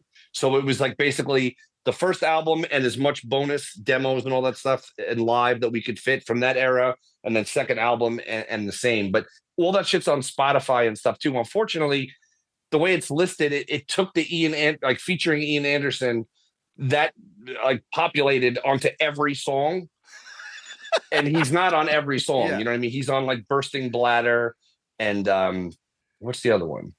He's I on prefer the term urinate, old boy. yeah, on the Yeah, he second does. one. Like he what's that? He's on the one track on the first side and one track on the Yeah. second side. There's a song about having a pee. Like I really gotta go. I really gotta go. Something. I don't need your spectacles. Just lend me your receptacle. And then it's all about I have to pee, I have to pee, I have to pee. And then the song ends, and then it's Ian Anderson like, oh, I do prefer the term urinate, old boy, but I guess what does he have to say? It's like something. I don't know what the first rhyme is, if it's treason or something, but he's like, da da da da, treason of what one peas in or peas on. So, Kurt, if you really have to go, then you really have to go. And yeah, Ian Anderson and the Jethro Tull guys Kurt's from Six and Violence, one of the singers. He had family in the airline industry, and back then, if your family worked in the airline industry, you could fly places for free. So Kurt would fly to other countries sometimes to go see Jethro Tull, and go see them, meaning go hang out with them, go be backstage with them, and they're all like, "Oh, it's Kurt!" Like, it's the weirdest fucking thing ever. But yeah, Ian Anderson plays on it, and every now and then, like a Jethro Tull fan society or something, someone will discover it. And I remember one night I was just sitting here like I am now, and all of a sudden I got like 3 eBay notifications like within a minute that someone bought a Six and Violence record CD. And my first thought was that somebody died. I was like concerned, like, you know what I'm saying? Like, Yeah, how people. did someone? It sold like 3 in the last 9 months. How did 3 different people buy it in the last 5 minutes? And then there was just an article about the brilliance of Ian Anderson and how he did this collaboration with them, and the songs are so great. And this fan group made a post about it, and then that moved their fans in to buy it. But those guys, I feel like, also in some ways, not always, but in some ways, they also paved the way for Slipknot, which is something no one ever acknowledges. And you can tell me because someone probably did it before Six and Violence. But as far as I'm concerned, I never in my life saw a band with 2 stand-up percussion players playing the drums. Like Dave Miranda would play the basic drum set, but set up so that it's for standing. And then Kenny Kim would play the cymbals. All the cymbals were set up as a different drum set, and they would both stand there and play in sync with each other and whatever. And that, it was always like, to me, the Six and Violence staffing with the no redeeming stage wear and a bunch of metal is Slipknot. Do you know what I mean? Slipknot would wear the no redeeming jumpsuits on stage, and you know what I'm saying? It's just crazy. Well, And have the Six and Violence drum set up. I wonder if it's like because it would have been the same time. Because if demo's the '84, I think the Sex and Violence demo, which would have put it at the same time as kind of the Butthole Surfers Yeah. are doing it with the two drummers. So it must have been like, yeah, like just like this sort of unique thing that both these bands are kind of like doing at that time. And just trying to find, yeah, because what can you do? Like everyone sits down behind the drum. So it's like, oh, well, what if we did this? And Six and Violence is such an underrated band. Like there's a great quote from Scott Ian about them. And it says, even in the future, Six and Violence will be ahead of their time. It's Like true. that we put that in the CD booklet. Like, but that's so powerful. Like, Scott Ian is a legend. And to hear that said, oh, and the other thing about Six and Violence for people that don't know, because I'm sure a lot of people are hearing about Six and Violence for the first time, there's at least two songs I know of that, again, I don't think I'm talking out of school here, that Agnostic Front directly lifted from Six and Violence, at least the music, you know what I Yeah, mean? yeah. Um, it's one of the song, it's the song that's on the Agnostic Front live at CB's, and it's like, yo, this goes out to all the straight edge kids. I can't think of what that song's called, but that whole opening riff, that's a Six and Violence. That used to be their live intro that they would play, and it's all from the same time. And I talked to Craig ahead about it from Sick of It All, who's the Bayside resident, just like Danny Lilker, and at that time Kurt from Six and Violence and Dave Miranda and stuff. And at the time, Craig just said, yeah, like, I'm guilty. You know what I mean? Yeah. But I think it's the song Bastard too on the One Voice record. If it's what I'm thinking of, is Six and Violence's most famous song is called Golf, often called Putt Putt Golf.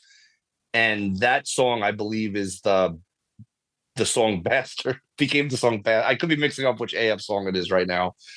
But so that happened in a good way. And then a few years later, we did this famous show in the Bronx at the Mullally Skate Park. It was SFT Records and UND Bikes. And it was Thick of It All, District 9. I forget, you know what I'm saying? A bunch of those core bands. And during Six and Violence's set, they were recording a cover of Victim in Pain that was going to be on their next, the Three-Way Dance EP, the very first hardcore pro wrestling concept record. Oh, we got to talk about this because it's crazy. We'll talk about this record in a second because I got to ask you about this. So basically, then Six and Violence invited me in advance, like, so I knew about it. Like, they wanted me to come up on stage and sing Victim in Pain with them during their set. But I'm almost like scared, even though there's all this song borrowing going on. Like, I just felt like, like, am I allowed to do that? You know what I mean? Yeah. And then when they put it out on the Three-Way Dance record, then I was even more like publishing and we came very, very close to calling it Victim in Paramus instead of Victim in Pain, just so that it didn't say, but that was out of respect. Like, because you're in a position you can't really ask, but you don't want to step on toes. And meanwhile, they'd be like, yeah, go ahead. But we were too, I at least, I was too scared to ask. So you brought up the Three-Way Dance, first wrestling concept record. First and probably only. Well, I think there's been a couple since then, wrestling themed records, but maybe not three ways. But no redeeming social values. The Six and Violence makes sense. How the fuck did Romantic Gorilla wind up the third entry in this? Romantic Gorilla was one of those bands. Like, to me, the PO box was the hotbed. Like that VOD mailed me their tape to the PO box, and it as soon as I pressed play, it was like, oh my god. Romantic Gorilla, same thing. They had sent me some tapes and records and stuff, and I was like, yo, this is crazy. This isn't like the hardcore I listen to, but it's so fucking crazy, and it's from Japan, and there's girls in the band, like, and so it's different. And I just liked them. And then they hit me up and were like, you know how Japanese people, especially in hardcore, everyone's very polite and they send you these beautiful written letters and stuff. And they were just saying it's their dream to come to New York. And if they were able to come to New York, do I think I might be able to help them with some shows? Because Spaz, I think it was going to hook them up with some shows in California. And then they would come to New York. Can you do a few shows with us, for us? So we did like I guess while that was all happening, I came up with this idea to do a three-way dance. And I was a UGCW fan at the time, and the three-way dance was like the exciting match type. And I had the concept of, what if we got three different bands and each band covered one song by the other two bands that are on the record, and then the rest is their originals. But we'll have them like each band gets ring announced. You know what I mean? Like, so if you're listening to it, like the band comes out to the ring and they play, and every band does a little mic work. You know what I mean? Where they come out and talk, cut promos, or talk to the crowd. But we have the bed of crowd noise and the reaction. So it's like the radio. You know what I mean? Like you're feeling this experience. But basically, Romero Gorilla got involved because they sent me their shit and they were awesome. And then we had the idea to do that split, and then they wanted to come and do the shows, so then we could actually do it live. Not so much the wrestling part, but the fact that all three of these bands could do a little mini tour together. Like we got Romantic Gorilla to play on WNYU. We did a show, I can't remember where the New York show was. I don't know if it was Coney Island High, but it was somewhere in New York. And we did a church in Maryland and one other place. But it was basically just, they mailed me their tape. They were super awesome to deal with.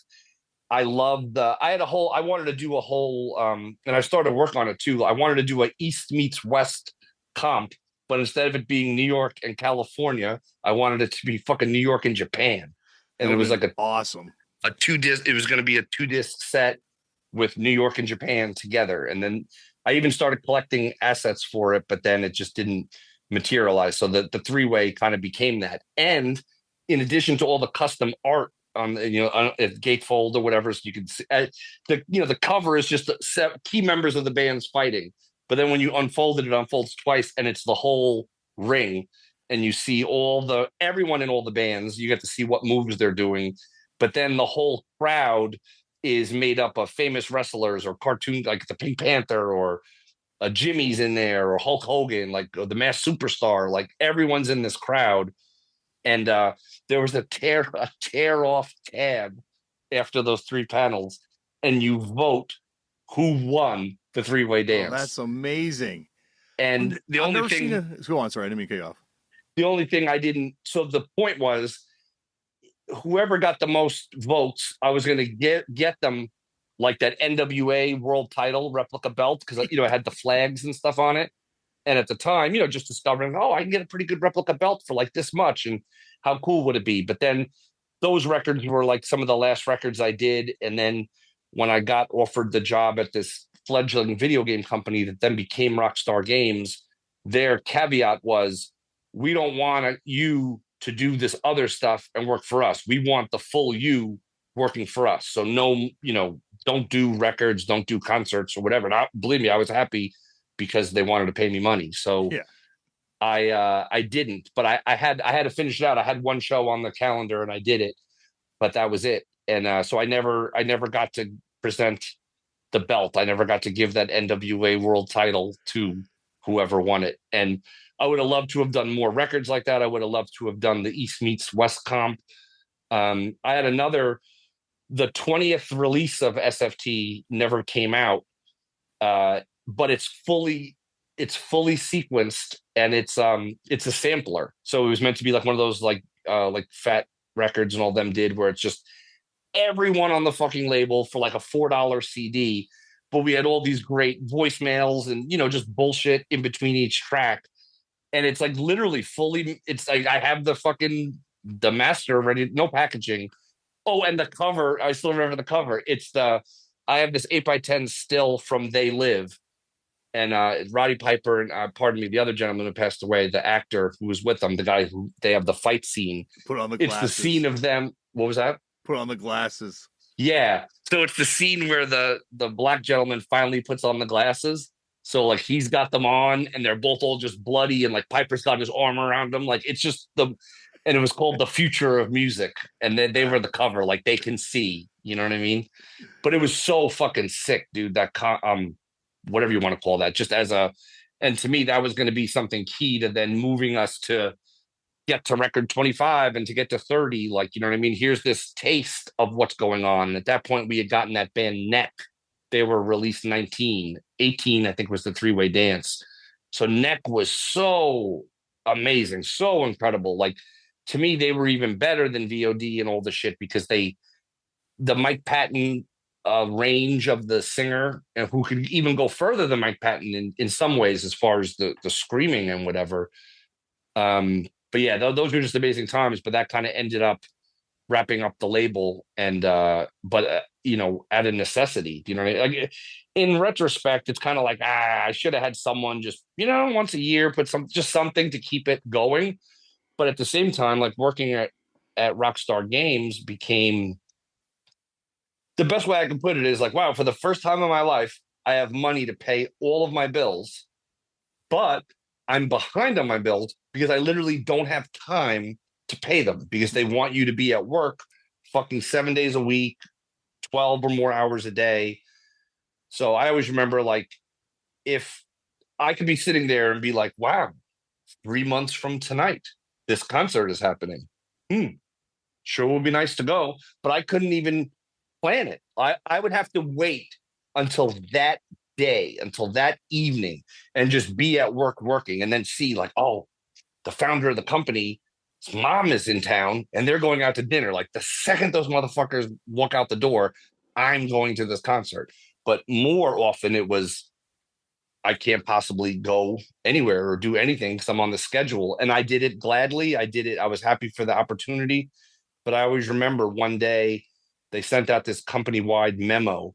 And nowadays this would probably be illegal, but they sent out a memo that basically said, from today until the end of the year, and it was like early in the year, it was like March or something. From like today until the end of the year, everyone has to be at work 7 days a week and whatever it is, 12 hours a day. And my issue was, it would be whether there was something to do or not. So I'm doing all kinds of shit, but if I'm done, why do I have to come sit here for? Do you know what I mean? Or they'd be like, oh, we're going to be getting a new build of this game on Saturday, and we need someone to play through it. And again, I'm the marketing person, but that's how small the company was. So I'm like, okay, you want me to play through the game? That's fine. But let's be real. No one's sending a new version of the game on Saturday. Like, we were just in that meeting. The last version they sent is broken.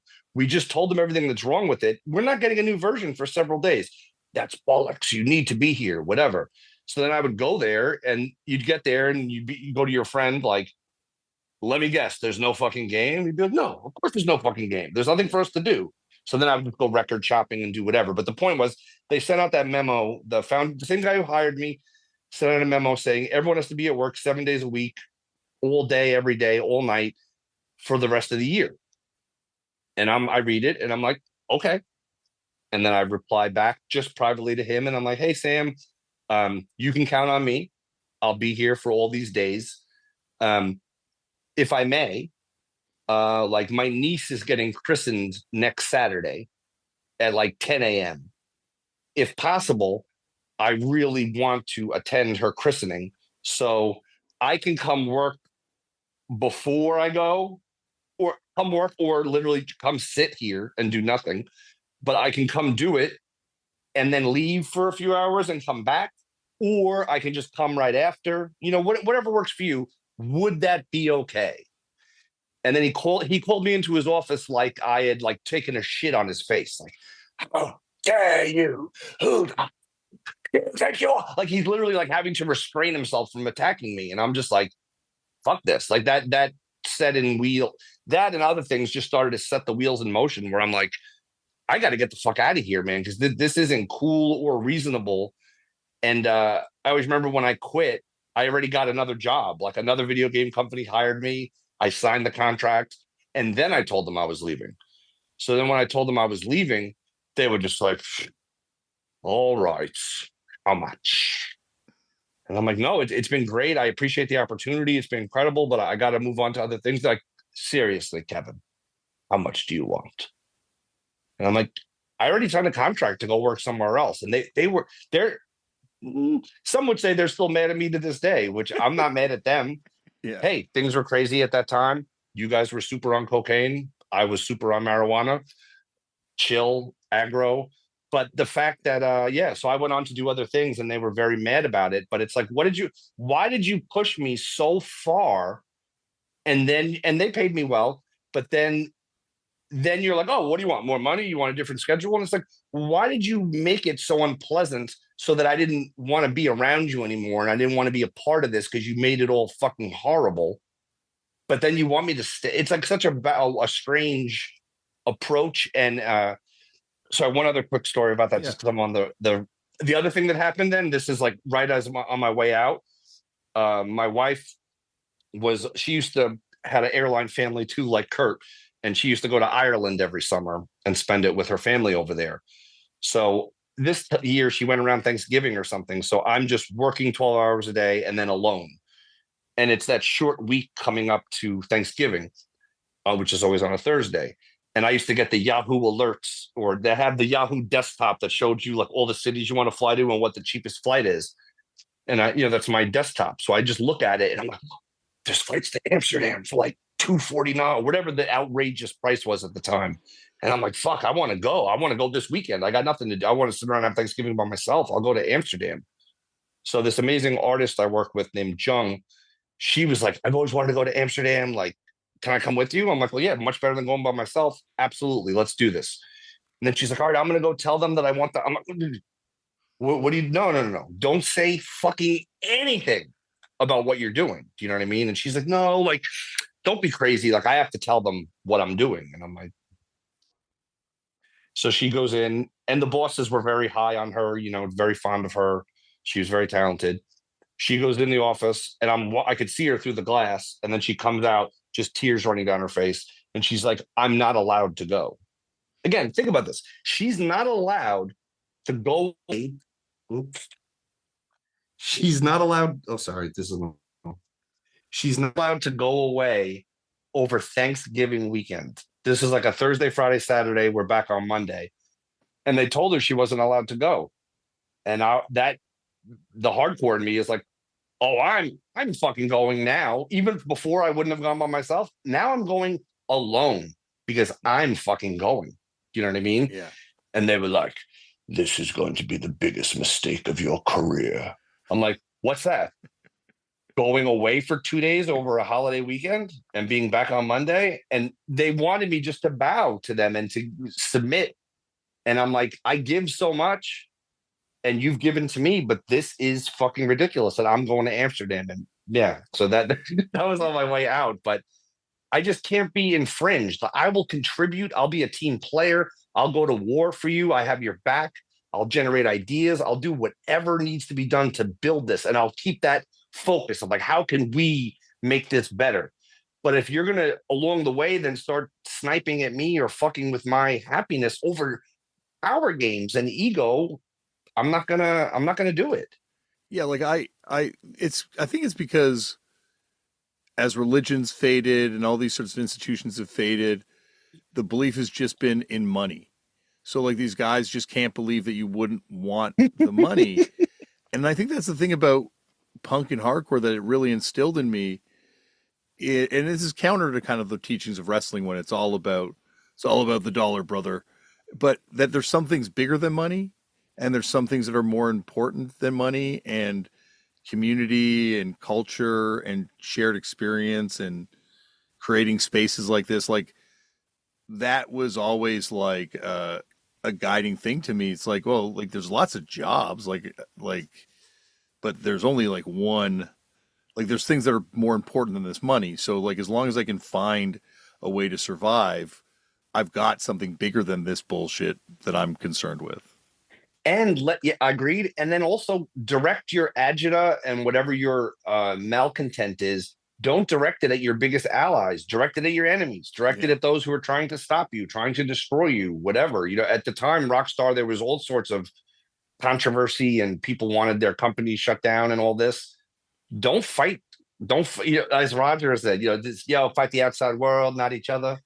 But it's so true. Like we are one. We are one team here. So instead of picking at me, your ambassador or whatever, let's link arms and run and break through and do what we have to do. And of course, Rockstar Games went on to become one of the biggest, really the biggest video game company of all time. Like Grand Theft Auto sold more copies than Mario, the Super Mario Brothers or whatever. I would say culturally one of the biggest things of all time, right? Like when that new Grand Theft Auto drops, like Oh, it's going to break the internet. People are going to lose their fucking minds. and what's funny too, and I think people get this, but I don't know if everyone does. So just to say it out loud, like people wonder, like why the fuck isn't there a new Grand Theft Auto? Why does it take so long? I mean, besides the fact that those guys spend more time and more money than anyone to, to polish and bring these things to another level. It's all of that, but it's also the idea, the real reason why it's like 10 years or whatever it is between Grand Theft Auto games is because they stumbled into the world of subscription based gaming and pay to download packs and maps and whatever. And they make so much fucking money just off the monthly subscriptions to play GTA Online. And that's before people buy, money and weapons and graphics and skins and all that shit. um the paid content within video games changed the video games forever. Like, a great example was the WWE games. At a certain point, when the downloadable content first came out, a company I was friendly with put out the WWE or a WWF video game, and it did very, at that point the WWE games would always sell like a million, 1.2 million like every time, clockwork. And they did that, and the people at the company were kind of like, it's a little, it just didn't do so well. I'm like, what do you mean? Like, one, what did you expect it to do? Like, to me, I've looked at all this data endlessly, and it's going to sell between, 950 and 1.2 million every time. And sorry. Oh yeah. So then they put out the first downloadable character, or that's a paid thing. And then at work, or when I talked to them, it was so they couldn't believe they made more money off selling this one character or this one download pack than they made selling the whole. The game has physical parts, and when you manufacture a video game, the video game publisher like Sony or Microsoft, they get paid a giant royalty for every game sold, and they build their royalty into the manufacturing. So Mm. your cost of goods, if we all know what a DVD or similar thing costs to make, imagine there was a $10 or a $13 royalty built in. So now your cost of goods as the video game publisher is like $15 a unit instead of $2 a unit or whatever it is, because you're building them their 13. So it's like, it's just crazy how it works. But essentially, downloadable content, paid content, and subscription models change video games forever. In some ways, as far as an immersive experience for Grand Theft Auto, it's incredible for the fans, and they can live in this online persistent world, which was a dream of Rockstar for so many years. But then, in a way, it's able to, at a certain level, you want the room creatively to be able to do what you want, but at a certain point, it becomes Chinese democracy. Like, I think the next Grand Theft Auto was going to be way better than Chinese democracy was, but there comes a point where it's like it doesn't have to be this long Yeah. to wait. You know what I mean? But as a publicly traded company, as long as they're setting record earnings every year, just people paying to play the old 10-year-old or whatever it is, Grand Theft Auto, they're not going to change. But it's just it's interesting analysis or whatever, because the music industry doesn't have something like that. That's what's interesting. In the music industry, you pay your 9.99 or whatever it is to Spotify. They kick back essentially nothing to the artists, and the cycle is complete. In video games, you're selling the fucking subscription. You keep all of the money. You know what I mean? And that's why Rockstar is Rockstar, and record labels and bands are struggling. Yeah, like I had Edmund McMillan on the show, who made the video game Super Meat Boy, and then he did a video game called The Binding of Isaac.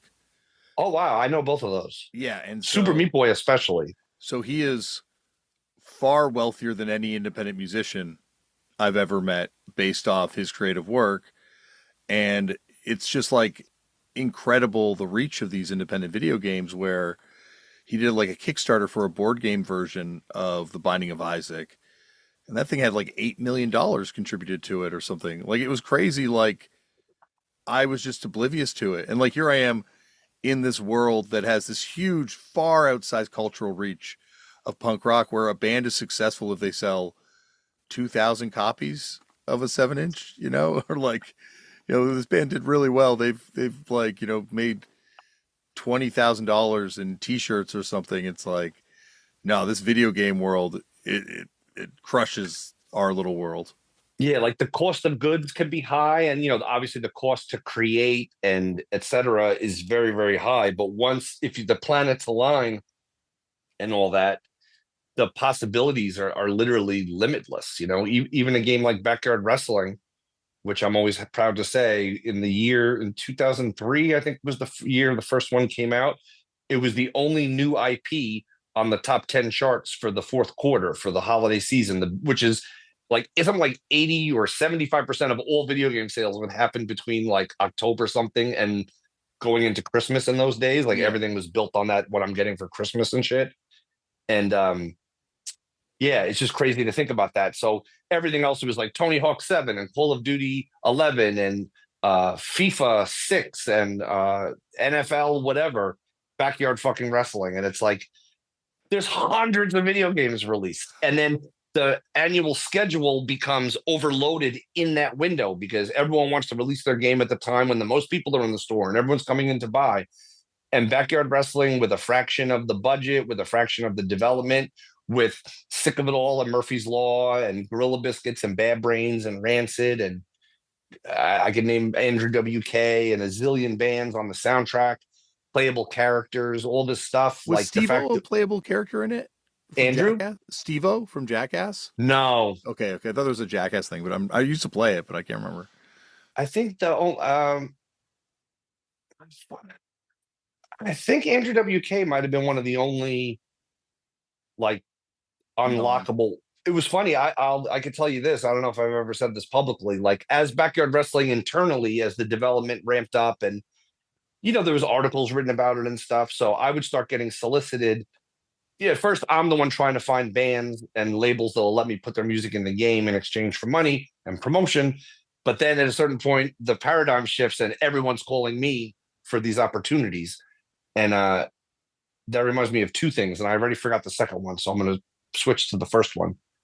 At this time, VOD obviously had been off on their own for, coming up on 10 years, doing their thing with Roadrunner and whatever.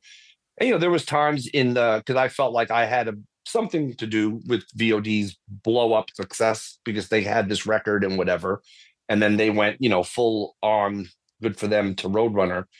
But I was like I felt like there was a little bit of tension between me and the band or whatever, where in other words, I'd always said to them at the time, like, they'd be like, yo, you still gonna be cool with us if we sign to Roadrunner? I'm like, look, all I ever ask, just remember this vibe. Like, see how we are right now? Just remember this vibe.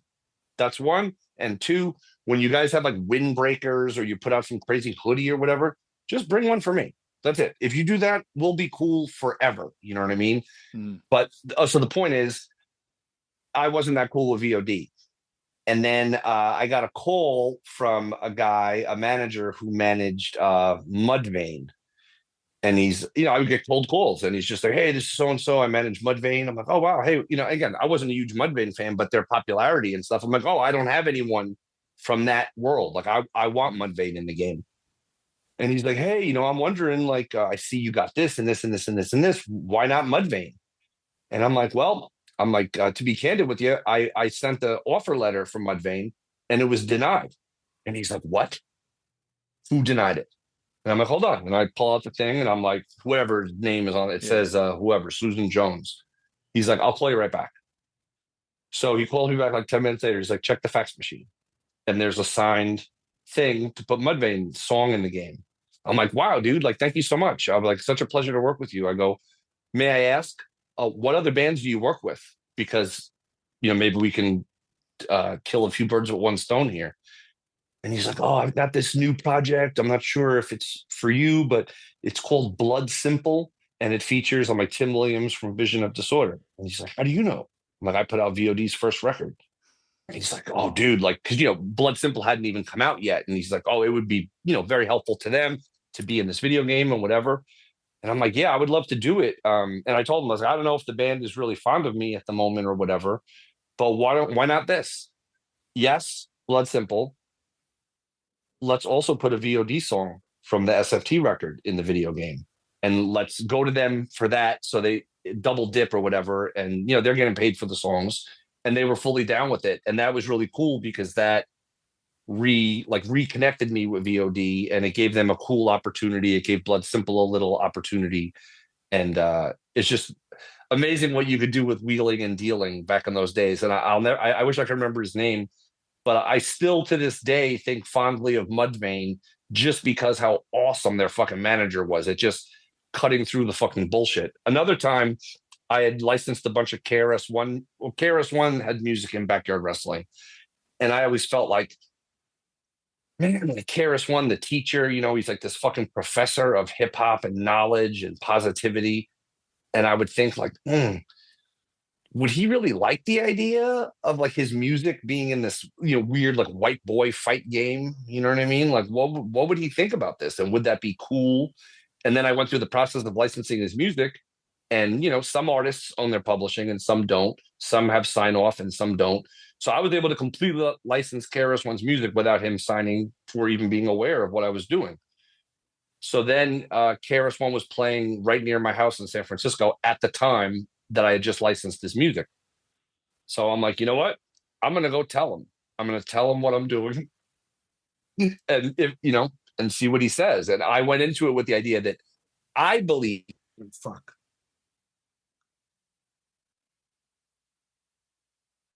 I think you cut off. Oh, there you are. Oh, sorry. No, I get you. I was like, I think he might be offended by this, but I want to tell him. So after the show, he's at the merch table or whatever, and I just go over. I'm like, "Hey, Chris, it's so nice to meet you." And he's like a god, and he's so engaging. And I was like, "Hey, Chris, you've given. I learned about vegetarianism from you. Like your music opened up so many doors and knowledge to me." And he's like, "Oh, thank you." And I was like, somehow, some way, I've ended up in a position that I can somehow give something back to you, say thank you for doing this. He's like, well, wow, like, what is it? I'm like, oh, I'm working on this video game called Backyard Wrestling. I saw this game. It's like a man had barbed wire and he put it on the other man's face and the blood, but he's got the giant smile. He's like, it was amazing. And the other guy jumped off the roof. And I was like, oh, I licensed Get Yourself Up or whatever. He's like, you licensed my song? And I'm like, yeah, we did it through Zamba or whatever, or Jive. It's all set. I got this one and this one. He's like, can I ask you a favor? And I'm like, absolutely, Chris. And he's like, if you ever want to do anything with me again, please don't call the label. Just call me. I'm like, oh, I would love to, Chris. I was like, I don't know how to get in touch with you. Do you know what I mean? But if there's someone I can contact, I'll never go through any label. I'll go through you. And I was at the table to get him to sign the poster for the event. Like, that's what he was doing. Like, Chris will be signing posters of the event. I still have it on my wall. It's a vertical poster like this with a giant microphone on it. And it says the teacher with like electricity coming out of it. So he's autographing my poster for me, and he just writes his phone number like this big across the middle. He's like, here's my number, like, call me. And I'm like, you got it, sir. And then like at work a few weeks later, we were working on this hip hop game, and someone, some person who doesn't know anything about music was like, oh, we need like who's a rapper that's open, play a press event and like really impress the crowd. I'm like, KRS-One, you fucking kill it. And with that, the freestyling and everything, forget it. Like, how can we get him? I'm like, I have his number. So then I just contact them. I'm like, hey, we're doing this press event. And, it's just it's a private gig, basically. And so come play for the video game media at this club with a full sound, PA, all that. Do your set. We'll invite all these guests and press and whatever. And he came and did it. And we even did something else with him, too. And he was so fucking cool every fucking time. And it was so magical just to be able to share that. But the biggest takeaway for me was that KRS-One, Chris Parker, was both entertained and amused by the fact that fucking people are ripping each other's faces apart with barbed wire. Unlike MVP, yes, KRS-One could see the glory of hardcore and deathmatch wrestling. We got to tell MVP the teacher says you got to watch the death match. It's like, yo, hey, P, not only did they not suspend the teacher, but the teacher is fully down with deathmatch. You know what I mean? I could not imagine sitting down and playing a WWE video game at this point. A backyard wrestling reboot in this sort of like sandbox era of video Mm. games where you could just kind of like free form around, build weapons, jump off structures, maybe. Build arenas, yeah, bleed like the bleeding technology It would now. be amazing. Like that game is the game that needs to be rebooted. Like imagine Fortnite but with hand-to-hand combat and Oh improvised weapons. man, and the I think and the install base of Fortnite, like Yeah. if 10% of the Fortnite audience came over to do it without projectile based weapons and did it with fists and spears and whatever the fuck else, it would change everything. Well, to anyone listening, I know you have a lot of listeners and a lot of people that you're cool with. I'm here. I'm Yes. available. I have all the contacts, all the fucking original design documents, or whatever the fuck you need. And plus, I wrote them. So easy peasy. Like, let's fucking do it. It takes a team and it takes funding. But now we're at a point in a good way where it doesn't take it like there's DIY sort of style gaming and there's like smaller teams that can craft you know what I'm saying? Like Mhm. not custom, but like a smaller team can make a game that's much more affordable to develop. And then the team is in on the revenue share and you could sell it all digitally. Like it's there. I'd even love to see. I mean, they'd have to redo the character licenses and the music. I would even love to see them just take Backyard Wrestling 1 and 2. Like they reissue so many old games or do these collector edition packages. Part of the problem is IDOS Interactive, who put out Backyard Wrestling, got absorbed by this a hostile takeover from this. Bono was going to buy IDOS Interactive, the company I worked for. And I had to do all these presentations to his people and all this stuff. And it was all about Bono and Elevation Partners are buying the company. It's going to change everything. And I'm like, all right, great. And then Bono and them are like, all right, I'm estimating the numbers here, but they're like, all right, we'll make, and we're a publicly traded company, so it's all public stuff. So they're like, all right, we're going to offer $60 million and we're going to buy IDOS Interactive. And everyone's all excited. And then we're moving forward with it. And this like budget game publisher from the UK, like, like like in the 9.99 bin, be sure to pick up Circus Charlie or just some fucking just like just bullshit. You know what I mean? Various acquisitions, like, oh, I found this terrible game from this other country and we can license it for free. Oh yeah, let's put that out. Those guys, they were England based, and England always had pride around IDOS for whatever reason and Tomb Raider. So there was people in England and powers that be that didn't want, but Bono was from there too. Oh, he's Irish, I guess that makes sense. But there was people that didn't want that to happen. They didn't want the UK to no longer be involved with IDOS and Tomb Raider. So this little company, SCI, made a hostile fucking bid and bid like $64 million. Like they just leveraged everything they could and made that bid. And the IDOS people were just like, we're not even gonna like acknowledge them. But you know how it is, as we're seeing now with Warner Brothers. Netflix Yeah. and Warner Brothers and all that. And Paramount. There's ways you have to deal with it, and you can't ignore them, even though you think they're peons or they're jabronis or whatever. You have to formally do this, and you have fiscal responsibility to your shareholders. So these jabronis offered like $64 million. And I'm like, all right, cool. Well, so now Elevation will just offer 70 and it's over because these guys were fully leveraged at 64. And Bono and them are like, oh, no, we're good. We just have the one bid at 60. So now, because we spent all this time and money getting in bed with Bono, then they were like, yeah. So now we were now trapped because we would have never been for sale in the first place. Yeah. But then because these guys did the hostile takeover and they kind of ruined the company. And then someone else bought it after that. So I don't even know where in the archives some of their source files are, you know? Yeah. Yeah. Because like that would be right. Like that would be a game that I think would do really well reissued, like in this era of Tony Hawk reissues and Skate being brought back, but like bringing it back with an online component would be Big time. it'd be amazing. It would be a Backyard Wrestling 2 was scheduled, announced, and promoted as the first ever online wrestling. It had an wow. online playable component.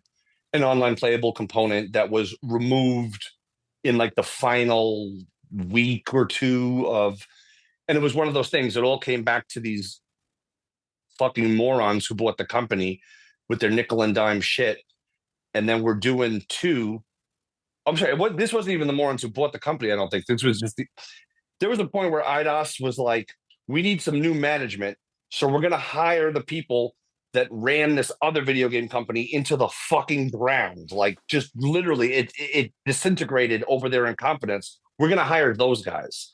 So that I'm working with these morons who were then like, oh, yeah, no, we have this online thing and this guy is in charge of it. But you just sit and talk with the guy and be like, this guy's full of shit. You know what I mean? Like, this doesn't work. It's not correct.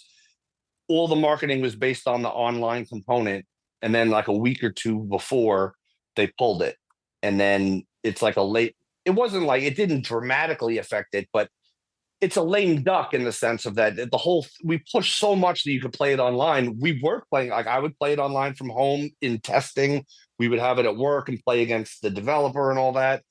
But in the end, their short-sightedness and incompetence, a real short story. I always remember we would have these things where all the heads of all the studios from around the world would come in for a few days and everyone would have to show everyone else their game. Like, here's my game. Here's what it does. Here's where we're at. Here's where it's going. And all these morons that I've been working with, these new morons that got brought in, I'm kind of waiting for this big showing because these guys are going to get fucking eaten alive because I'm trying to raise the alarm on what they're doing bad, but it's like a little bit lost in the sauce when they're in front of these other people and me. And it's like a deposition in a way. I'm going to also be questioning you. It's going to be incredible. And I kept telling everyone who would listen, like, the online component isn't stable. It's not shipping, da, da, da, da, da. And the day of this DevCon, it was called, all the players come in from all over the world. And I'm going to present the game with the two heads of product development, who I call the morons. And I always remember the meeting's about to start and we're all sitting there and everyone's like, where are those two fucking morons? Do you know what I mean? Yeah. And then again, it's old school. So someone comes in like, Kevin Gill, there's a phone call for you in the lobby. So like you have to go outside, like to the area and like get on the phone. And it's the head of product development, like, Kevin, we're not going to be able to make it to the developer conference. So we need you to do this and this and this. And it's just like, this is your reckoning. Do you know what I mean? This is where justice is doled out. And then you're not coming for some reason. So that was all whatever. That was just the stuff that was driving me crazy at the fucking end. And I'm sorry, you're getting me on a tangent here. Very short tangent. I was big on thank you and big on credit. Credit doesn't cost anything, and it goes a super long way. So anyone who was helpful or played a part in these games, I would fucking thank them on the credits. These same fucking morons that did all the stuff I described to you, as the game is when it's in its final moments of getting ready to be manufactured, it's a lot going on. It's chaos. You're getting new versions of the game every day with tiny tweaks, and those have to be tested and on and on and on. And wait, hold on. I'm right at the payoff. Oh yeah. So then these guys are like, have you run your thanks list through legal? I'm like, run my thanks list through legal for what? Plus, we have like a million real things to do right now. Do you know what I mean? Oh, well, you think you can just put someone's name in the credits? I'm like, yeah, I've been doing it for years. It's called a thank you list. Special thanks. The credits exist in every media. You would need a legal release from each person if you want to include their name in the video game. And it's like, no, I don't. So then it became this ongoing thing where they would always try to press me, like they, in their mind, thought I was going to go get a signed release from everyone that's on the thank you list. And I'd just be like, oh, yeah. So then every week, any updates? And it would just be like, no, I'm not fucking doing it. And everyone that's thanked is going to be fucking thanked. And back then, the books were printed too. Now everything's just in the game. But yeah, they're all being thanked. And fuck you. But anyway, you've tapped into my rage. But that's how that guy talked too. And even the lip, no, you think you can do this? And you just be sitting there like, who are you? You're like, I'm going to take you to a show and I'm going to get a guy to spin kick you in the fucking face. Yeah, exactly. I wish I could have got that guy from the Biohazard show, man. Exactly. Hey, hey, dude, come stand right in front of this guy. And they just give the guy the nudge, and he's just like, Kevin, this has been awesome. And I'm sorry to ramble so no, much, dude. dude, Like it's you amazing. open up so many doors, man. I love it, and I love it. And I got like a sheet of questions I didn't even get to. So yeah, come back again, man. Anytime. 100%. Shout out to our boy Myke Rivera. This is Absolutely. we Rest were in talking about peace. the cover of the record. This is like the actual. I guess he sent me both of these in the same envelope. It was like the actual photo that we used to lay out the record and this. But yeah, love you, Mike, forever. Rest in peace. Shout out to the whole Bronx tribe. Shout out to everyone who ever believed in SFT Records or me. And shout out to everyone, including MVP, whether he likes or does not like deathmatch. Fucking wrestling. It's all good, baby. Different strokes for different folks. On one hand, I have spent 0 days of my life listening to Steely Dan. And with all due respect to MVP, I would be content to spend the rest of my life never listening to them. However, his love and enjoyment of them makes me like low key happy. Like I love the fact that he loves it that much. And I'll be honest, there's been times where I'm just looking through something and I'll see like Steely Dan announces tour dates or whatever, and I'll send the link right to him. Like, you know what? I don't know how tuned in you are with the day-to-day announcements and machinations, but this shit just got announced, or I see they're coming to your. He's the only guy that I could send a thing that's sick of it all is playing his town, and Steely Dan is playing his town, and his passion and interest in both would be the same. Yeah. No, I feel like he loves the only reason he and I get along is because of our shared love of punk and hardcore. I really do think that like there's a lot of things like the veganism stuff. I one time I sent him Juice World, a freestyle that Juice World did. Oh shit, that did not go over well I can't imagine it would. at Please don't all. ever send me any Juice World. Kevin, I'm going to sing you this song because it's pretty amazing. Maybe it is. I mean, coming from you, I would. I've never had any interest in just like Steely Dan. I've never had any interest in hearing Juice World. However, if this is how you feel about it, I'd give it at least. Is it like 45 seconds enough, like to make a measure a It's a judgment? freestyle, and I sent it to him because it's like amazing because Oh, he okay. ad libs a melody on it that I'm like, this is really cool. Not in MVP's eyes, not at You all. almost got blocked. Whoosh, whoosh! It was a pretty swift smacking down of the Juice World song. I always Um, remember MVP when he back years ago he was in TNA wrestling, and he's the only wrestler to ever quit a company by posting Bad Brains lyrics on social media.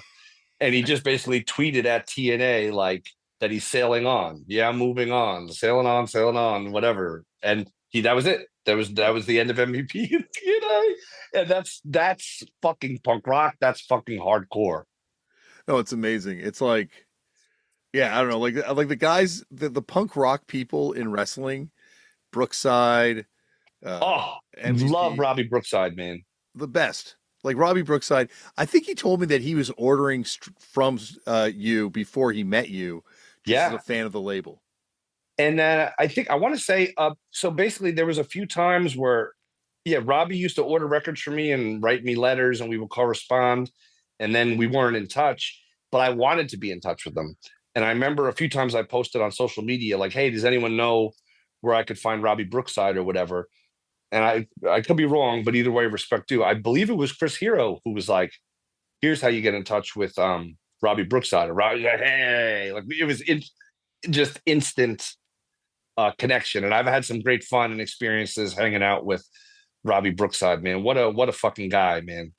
Yeah, and like no diss on anyone else who claims punk in pro wrestling, but no one outpunks Robbie Brookside, even in No, punk. he's as because he doesn't. He's not just on hardcore or just punk. Like he's on the whole thing. A historian, knowledgeable, collector. Like he's got and.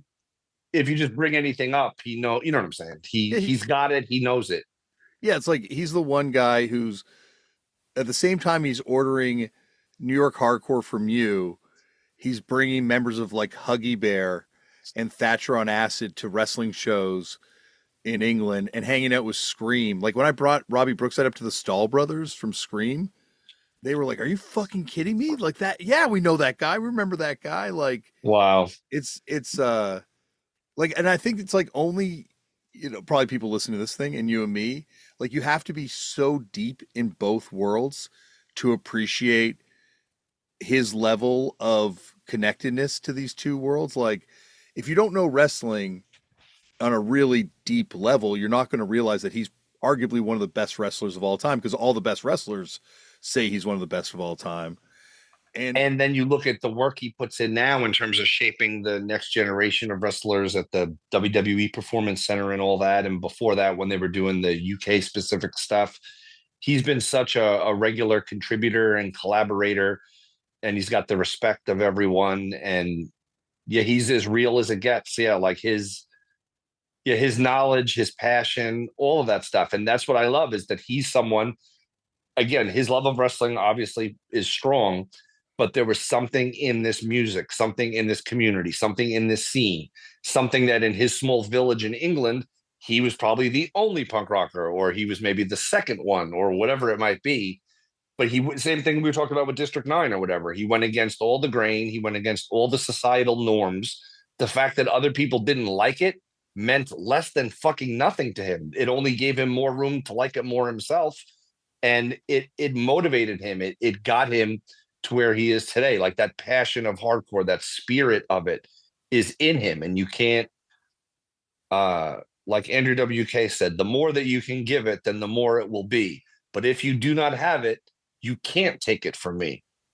I love that. That's even though the actual lyric is you can take it from me, because like the spirit of community, I like it the other way. The yeah, more that you can give it, then the more it will be. And if you do not have it, you can't take it from me because it's not, you know what I'm saying? Like what Robbie Brookside has, what you have, what MVP has, that's yours.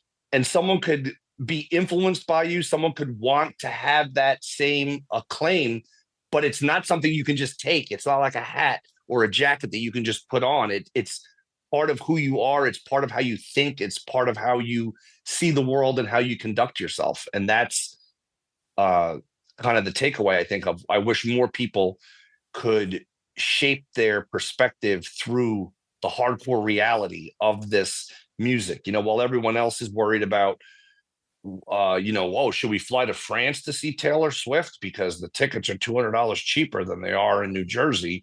And, God bless her or whatever, but I don't give a fuck about any of that. I want to hear music. I want to feel music. I want people that overcame fucked up shit and are now venting their spleen and giving us all an opportunity to learn and grow and change the world to be a fucking better place. You know what I mean? well, I can't think of a better way to end it, Kevin. Anytime, buddy. You're always welcome here. Thank everyone for watching the first stream of Streams from the Gutter. And now I will stop streaming